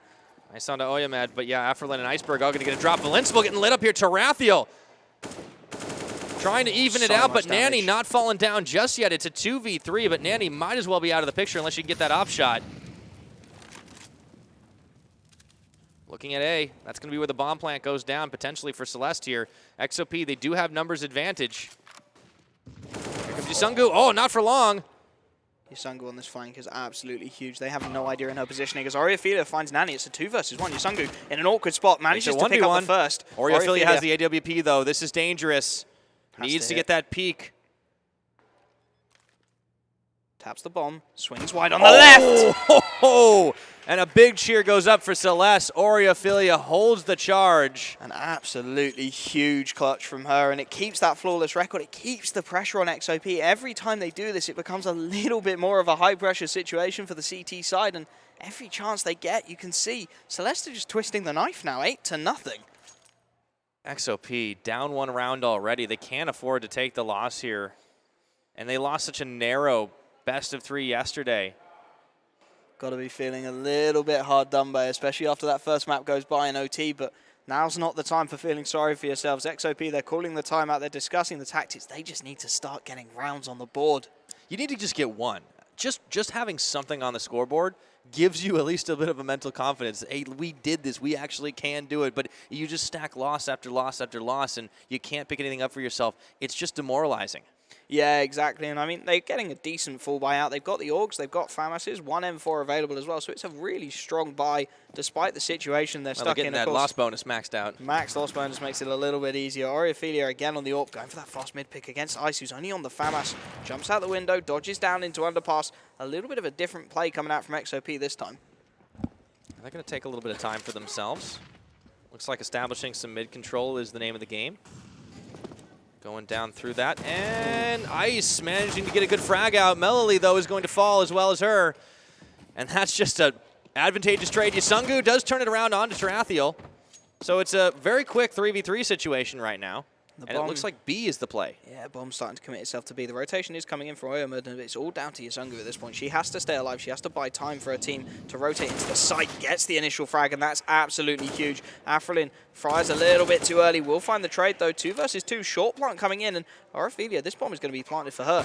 Gets the first shot with the AWP. 2 oh, versus this is looking 1. great. Once again, Celeste should be able to put away a 9th round Nanny. Making her way up short. Does she know the AWP is so aggressive? Slows it right down. Be careful in that check, and now she does. Able to dodge. Is it a save again? I think it's going to be. There's so, I mean, even with the 3,400 loss bonus, if you're fully invested, you have to keep these rifles going for XOP. This is 9-0. Celeste, after such a tight first map, are running away with it on Mirage. I can't believe it. We go from overtime to this. And it's only the first half right now, Wolfie, so it could very well turn around. We did see that happen last time. Yeah, I mean, every prediction I make seems to go absolutely backwards today, but Celeste... I just predict the opposite of what you think, man. They are looking so good here on Mirage. T-side as well, they are just putting out a performance to be proud of. You can hear them getting so hyped up, and I think it might just be one of those days on this map where everything works for Celeste. It looks like even when they make those mistakes, even when Tarathiel doesn't clear the corner and gets taken down, they're still taking the B-bomb site. Yeah, somehow. And it seems even in those situations where they lose a couple of people early on, they manage to find a trade back almost instantaneously. And the number advantage always kind of goes their way. That's the thing. You talked about it earlier in the last map, but when Celeste have even or a number advantage, they tend not to give those up. Nice dink from Melody to open things up onto Iceberg. Not quite finding the frag, but a dink is a good start on that P250, down half health, and it's pistols around that M4. Nanny's got to really be the instigator here, as we will see Celeste taking that mid control away from the CT side. Allows you to execute towards either side. It's a fairly heavy A stack. Iceberg's going to find an early frag onto Melody, but the bomb is making its way up short, and it's Yusungu alone towards B with a CZ. Yeah, Celeste immediately, quick reaction times, realizing, okay, we've got those advantages. We can go for a plant. We have some information on that. The CTs are mostly stacked towards A, so instead they only have to really worry about, well, I was about to say Yusungu, but that's no longer the case. as this will be the easiest plant coming down. Nani able to get one back with the M4. Does mean Ice has an AK-47 and armor behind it, but again, XOP, they really can't make a case for making this round happen as Oyama taken down. Yeah, that's going to be Nanny nearly lit up. 7% left here. And it might just be down to Ice here on this AK. But it's going to be so hard to take it back. She's just got to try and keep some of those Celeste players in the site to die to the bomb, but keeping 2 AKs alive would be really, really key for XOP, as they're going to concede double digits to Celeste. And it's going to be Nani trying to get what she can done from in spawn. Tarathiel looking the wrong way. That was almost one. Not quite enough to finish it. And that's going to be it. Celeste will take number 10. And they know where Ice is as well. They're trying to hunt her. They might get her. Oh, the timing. They got it. They get her. Oh, Last dear. possible second they find Ice, and that is so unfortunate. She will still, of course, have the cash because it's CT side, but insult to injury, though. Rifle. Insult to injury now, Wolfie. That is going to get even more expensive than the double up, triple ups coming in. What is going on? I mean, I guess nothing else has worked. Why not give it a try? Triple ops coming there's out there's a CTs. scope on every CT player. You know, you get a scope and you get a scope. They're just going to have to hope they hit those long, long shots here, and it's a pretty big fan out, but Celeste playing with a lot of confidence. Once again, look to establish mid control. Oh, and that is why you have the scope. So Oyama opens up. Nice shot with the AWP to open things up, and I don't think Celeste will ever be expecting this kind of AWP presence. 3 AWPs on Mirage, it's almost unheard of. Melody playing behind the smoke, getting a little bit of map control, a little bit of information for her side, and the AWPs are actually almost exclusively towards middle of the map. There's one holding connector, there's one holding short, and there's one holding mid, as Iceberg, looking for that information behind the mid box, is really vulnerable against this AWP and takes the peak, takes the tag as well, down to 12 HP. It's information, but the wrong moment, though. It's really awkward for the T side. They need to try and find an execute somewhere. They need to find that utility usage. Yusungu takes a ton of damage, but there's support from short, and it's Melody on the AWP. She'll find that shot all day long, and now just 3 players left alive, and there's so much damage done to Iceberg. This is exactly what XOP need right now. So we talked about what can they do, what is different. Well, sometimes you just have to keep them at arm's length. However, Celeste are still going to go for a rush up in the direction of B. The bomb is actually hanging back for just a second near underpass, but they will be heading up through apartments. It's really well read by XOP. They've got 3 players already in towards this B bomb site. Such a swift rotation as the execute starts to come through. They know they've got tags onto one of these XOP players, but there's just so many AWPs everywhere. These AKs have to get up close and personal, and they're doing it. Oriphilia and Iceberg found a couple of frags, and a low HP Yusungu should be an easy enough find. That's and going to be another one. Finds one, though, and denies the bomb plant to make it 2 versus 2. Bomb does go down eventually. Oyamed walking out with the scope on, just trying to see if anyone's going to take that quick peek. Celeste knocking on the door of an 11th victory here, and such an expensive buy for XOP. They cannot afford to let this go away from them, and it looks like they won't. Afrelin makes it a 1v1, though. Oyamed is still going on the peek through, and they take it. Celeste get 11! How have they made that happen? Afrelin going absolutely huge, and you could hear the screams behind us. They are feeling super hyped up about this. They're getting louder every round. I don't know what's going to happen if they take the 16-0. And the triple AWP just goes down for the CT side, and that's such a heavy investment to lose out on at this point. 11-0, Celeste. They're stuck back on the pistols. They're making it look so easy here. That they are, and this is beyond disastrous for XOP, not being able to get a single round. They had such a close first map on Overpass. It went to overtime. Ooh, could this be an opportunity here? They are peeking right into all of these pistols, but Oriphilia should get the information, and the AK's looking to clean up. Nani hits the initial headshot, and Oriphilia's stuck on the CZ, has to back off the angle. Tarathiel only able to find one as the trade comes through, and XOP, they're looking to get aggressive here. They are looking to push straight on through. They've got rifles recovered. There's potential here as they look to loop round Celeste and hit that B bomb site. There is that chance here. Celeste, they will be making moves. It is a very quick reaction timing from them, but they do have a disadvantage in the numbers here. Yusungu clearing through as they try to get back over to B side. Looked like they were going to chase him all the way past despawn for a little while. Invincible opening up. Yusungu does manage to get behind cover for a few seconds, though. Just has to buy time. Yeah, Yusungu does get taken down. It's a 3v3 now, but they have managed to take a couple of rifles back. AKs saved. And Ice is lit. 3v3, and there's plenty of tags to work with as well for all of these players. The AWP of Oriphilia is so close to hitting that shot. Goes for the repeat short and takes it. And Oriphilia's on a tear here. Invincible gets one more, and it's a save again. Melody, she's got to keep that AK-47, and look at how disappointed she looks. It's going to be a 12th round. Celeste just looking like they are unstoppable so far on the T side of Mirage. It's going to be an 11th one, and once again, very disappointed for the XOP side. They just can't find that one, and I mean, what is it going to matter if they get onto their stronger side, if they get onto T's, if they're one round away from losing? Exactly. As they get to their strong side and they've not given themselves any kind of a platform to make it happen, it won't take long for Celeste to start reining them in. And at 12-0, they really need to start finding some rounds to give themselves a chance. Of course, the loss bonus is well and truly at the maximum at this point, so they're going to have plenty of cash to pick up rifles, and we are going to see a strong rifle buy across the board for XOP. And could this one be enough? Could this finally be enough to get XOP around? That's not going to be easy for sure. You take a look at some of the differences in scores across the board right now, and got to watch Oriophilia on that AWP, but she's not the only threat on the team. Valencible's definitely been stacking them up pretty well. Here's your default coming out from XOP, trying to defend with 3 at B and 2 at A, and that's going to be the start. Oyamed does get 1. Iceberg's going to fall as well, so that's a 2K starting things off. That's the best we've seen for XOP so far. And they got 3. This is going to happen finally. Valencible left 1 versus 5. Has time finally run out for Celeste? Ice goes for the swing and will get it, and it's going to be flawless as XOP put their first CT round on the board. So at the very least, they keep all their rifles alive, they keep most of their utility in hand, and they give themselves an opportunity to get a couple more. Yeah, it's about time here, Wolfie. They do manage to get that 1 on the scoreboard. Let's see if they can string together a couple more before the half. They will need at least 3. Like a 13-2 half would just be unacceptable on the CT side. It would be almost impossible for XOP to even think about mounting a comeback, let alone come out with one. Well, we've seen swings, but definitely not that big. XOP, though, there we go, the little bit of confidence. They needed to get something. Something to build off of as Iceberg's looking for that mid-control early on. The smoke will keep Ice out of it. The tap's through, not going to find it. All right. Iceberg keeping it covered as well. They just want to make sure they don't give mid-control to Celeste. That has been their undoing so many times here on Mirage. Yeah, XOP, they've been quite passive in their mid-control a lot of the time, and Melody looking to change that now as she starts to peek in from short. Ice and Melody Iceberg with a nice crossfire as well. Hot flash comes through, doesn't blind Ice at all, and she'll hit that shot all day long. That was beautiful. Simple counter-strike executed well as Valencible trying to refrag the situation, but this time Celeste left a little bit out in the dark as Oyamed gets a second onto Rathiel, and this is starting to fall apart now. XOP, they've got themselves a chance. Oh, that's a lot of damage, though, on the nade.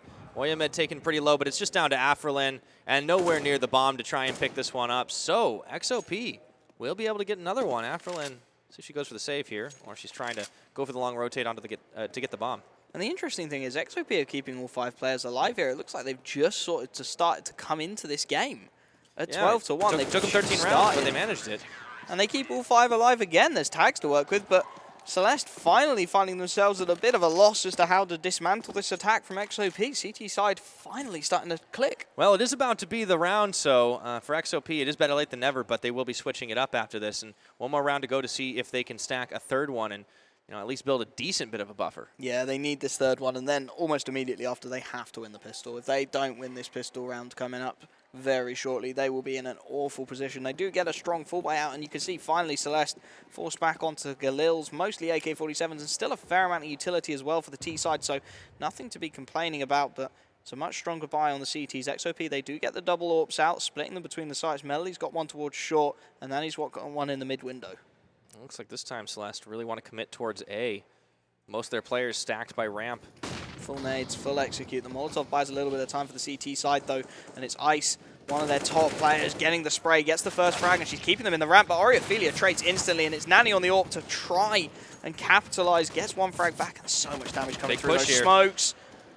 Only Tarathiel and Iceberg, though, and Tarathiel has been tagged. Big number advantage for XOP. They've ceded a little bit of ground, though, back as A could be a spot for them to plant. Wouldn't be the safest spot.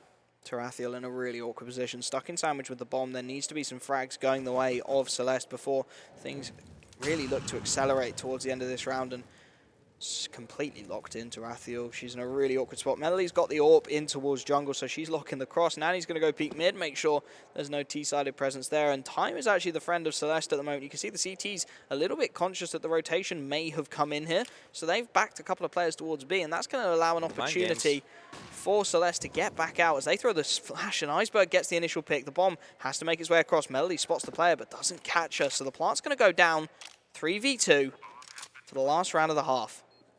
So XOP kind of getting mind game just a little bit there. Melody will manage to get the tap onto Tarathiel, finishing the job, and it's a 1v3 situation. Iceberg trying to even that up a little bit, does, but not before getting taken down to 22, and she will back away. No point in saving there. This is the half, so try to spray it through the smoke. That's going to be the tap onto the high. Gets one, looking for the second one. Maybe they can do it here. Celestè is looking for that 13th win. And that's the jump. The peak, they miss. Time's running out as well for XOP. Medley. Gonna have to get the defuse off. She's sticking it inside the smoke. Not been seen yet. The time's Not running out, enough. but they'll get it. Celestè will take the 13th into the half. And how have they done that yet again, pulling a situation out of absolutely nothing? 4v2, Celestè come up absolutely huge. They let the time beg on the minds of XOP. You see the rotation coming in, and then they just make it look so simple, hitting their shots. I don't know how they do it, but the execution has been brilliant. They lost a couple of rounds, and you started to wonder, maybe this can get away from them, and a couple of rounds will go the way of XOP, but they limited it to only 2. And that means that this pistol round is even more important. At 13-2, if this pistol round goes the wrong way, you really can't see much of a way back into this one for XOP. 13-2, such a dominating scoreline, such a rough one for Celestè to really get back into it. Yeah, this is not going to be easy at all when you look at the likes of XOP. It was a great play from Ice here, but then there was just so many trades, a big turnaround. XOP kind of mind gamed themselves a little bit going after towards B site. Yeah, they just misread the situation entirely, and Iceberg gifted this initial frag, and then this is just so well played. Jumps up, uses the edge of the smoke, a missed shot from the CT side makes it all too easy to take it to 13-2 at the half, and now we do have the pistol round coming in, and if Celestè take this CT side, it's going to be a very, very long road back for XOP. All right, well, we do know XOP are better on the T side in most of the maps they play, but how much better? That's the question. And they are going to go for mid presence early on. Yusungu got a smoke and a flashbang to try and enable this. Looks like they're going to mid-split A, I think, as Afrelin holding the angle, just going to be baited out by the utility, so no mid-presence for the Flashes, CT they're rushing up Invincible. catwalk. They've They're managed to gonna go find big. an opening frag onto Invincible, and that's the rush on the B side here, XOP. This is what they need, but Yusungu dropping is not. 4v4 situation, they will manage to finish off Iceberg. And it's just trades back and forth, but the bomb plant should go Afrelin through. with the However, double. Afrelin's got that double. This is a bad situation for XOP. They cannot afford to lose this pistol round. Bomb is down. 3 versus 2, there's a defuse kit available as well for the CT side. Ice takes the early double peek. Nani, nice dink, converts it, but Tarathiel with the 1 and the Afrelin with the second. Absolutely crazy. Celestè has managed it. They pull off the pistol round. They pulled a 14. 14-2, Celestè. 2 rounds away from winning this one, and it's not going to be a good buy at all for XOP. They did get the bomb down. There's $800 to work with. So what do you do here? Do you just try to eco and you get yourself 1 round? You've got to force. You have to force. You have to try and prevent this one going to map point. Oh, this is so tough for XOP. But you can hear the elation from the Indonesian side on the opposite end of the stage. And here's your force bike coming in. Mac 10, scout for Oyamed. Scout for Ophelia as well. We're going to see a little bit of a scout war coming in as A P90, hey, how about that? Why not? always the P90. Invincible picking it up again as it looks like XOP. They're going to go for the full A execute here. Why not? You've bought the smokes, you've bought the nades. Let's get all of them out immediately on that A bomb site. And they'll be heard coming over the top. So Ophelia with an opportunity to do some early damage with the scout. Does find a tag through the wall onto Medley. Not too much though as the push comes through. And it looks like the CT is basically going to be playing a straight retake on this A bomb site. Yeah, this is exactly what XOP need right now. And the spray comes through. Invincible actually managing to find one as the bomb plant goes down. Nani getting Invincible and Ophelia turning it around. This has turned into an absolute bloodbath here, but it doesn't really have a favorite at the moment, Celestè. They lose 2 and they turn it on Melioli. That's going to be enough. Celestè will keep going to match point. The force buy just not quite enough for XOP. They can't quite find it. The bomb defuse comes through. They did get the bomb down, so there's a little bit more money to work with, but at 15-2, this is looking like it's game, set, and match for Celestè. The force buy just didn't quite find the shots. Again, we saw a little bit of a mad play. Invincible going through the smoke with the P90, but it's good for 1, and it just introduces that fear into the minds of the T side of XOP. 15-2, the buy will come in, but can they make it happen with these rifles? All down to this for XOP. This entire best of 3 rides on 1 round. Deny Celestè for the rest of the game, or you will be going down 0-2 in this tournament. Afrelin with the early peek. Gets tagged down very low HP as well. Here's the start, the peek through. Melody, that's not a good omen to start this one off. That's going to be a second. Nani does manage to turn it around on Ophelia. 4v4. With the damage onto Afrelin as well. Slight favourites here, XOP coming into this round. The bomb has been left all the way back in spawn. Invincible has half an angle on this smoke. If the timing's good, she gets the information up connector, so that allows the CT side just to focus towards the other areas of the map. And the bomb is going to be making its way towards B, where currently Iceberg only has an MP9, actually just bailing on that situation as soon as I say it, and looking to make their way back out of mid and maybe even towards the A-bomb site here. That'll be the adaptation they need right now, trying to go where they know Celeste isn't. Long rotation. We'll even go through Palace. So many options available here. It's a fairly heavy rotate towards the B bomb site from the CT side, but Invincible, that hurts though. Catches are looking completely the wrong way, and now the execute has to come in, and it has to be fast for XOP as well. Pushing in 43 seconds remaining to make that happen here. Tarathiel guarding outside of the site. Starts to spray, gets ice, down to 2. The nade comes up. Not enough to get the finishing blow here. Bomb plant should go down, but this is going to be alerting Celeste to what's happening. They have the number advantage. They just need to put this one away. A retake doesn't seem so difficult, but the bomb hasn't even gone down yet. Oyamud stuck in the angle. Invincible hits the headshot. Ice is on 2 HP. Nanny's on down 50. to Nanny. This is going to be it. Nanny, the last one standing, needs to recover the bomb, but Celeste is going to swarm onto it, and they take it. 2-0. 16-2 on the second map. The first one goes to OT. This one is nothing alike. And what a performance from Celeste to take that series. Oh, yes, indeed. Hugs all around for sure. What a brilliant performance on Mirage, the map pick that XOP wanted. Good sports, though. They'll come up to shake the hands. Very disappointed to go down 0-2, but redemption for the Indonesian side. And what a play from Celeste as well. After losing 2-0 to one of the best teams in this bracket at the moment, Orange Sphinx looking really strong. They just come back and they bite back hard against XOP, who just looked like they lost their spirit after that overtime loss in the first map.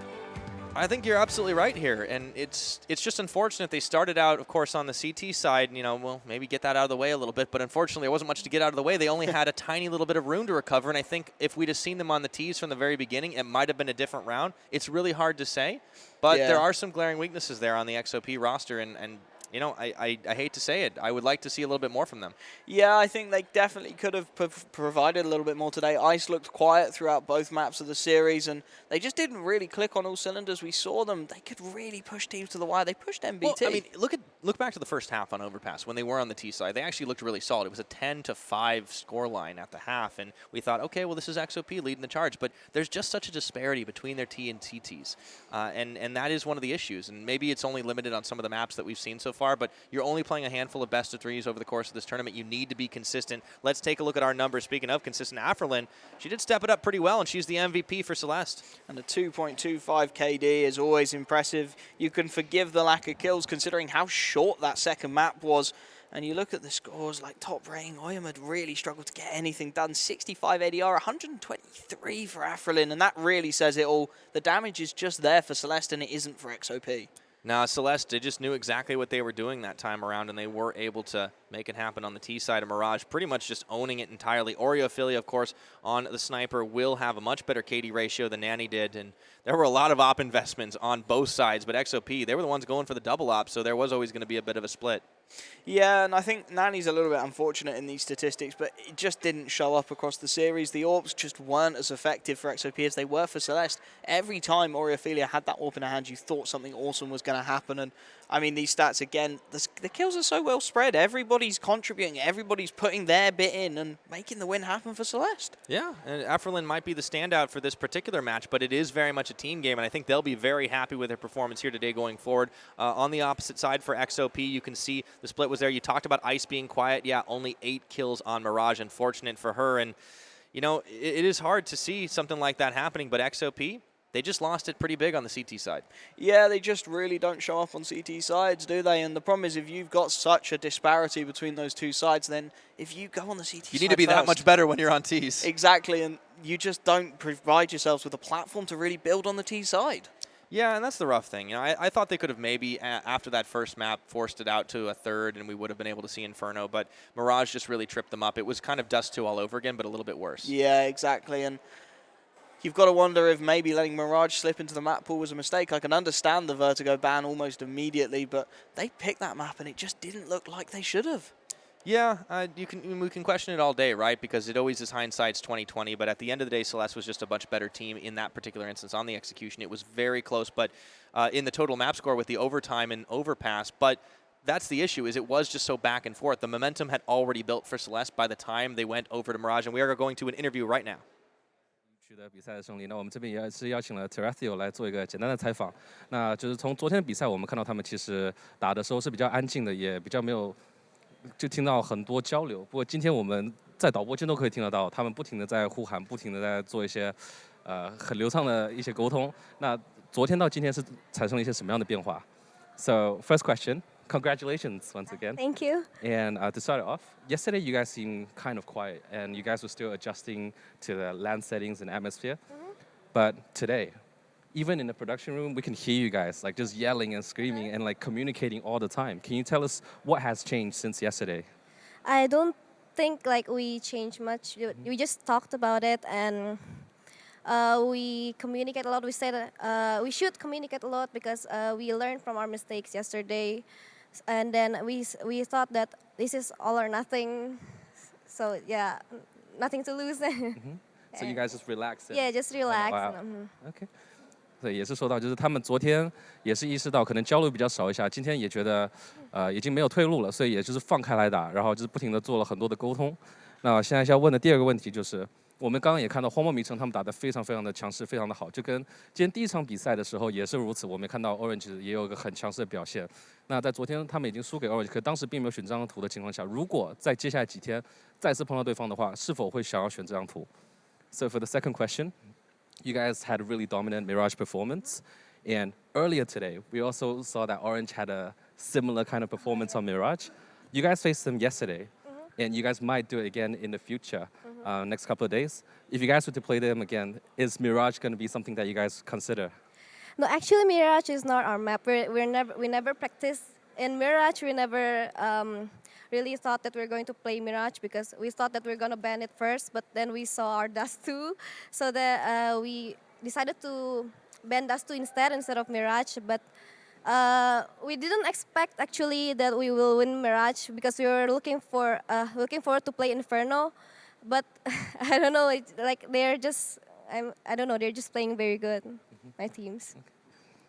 也是说到第二张图，其实荒漠迷城并不是他们一开始预期要打一张图，因为他们也没有在这张图做过任何的练习。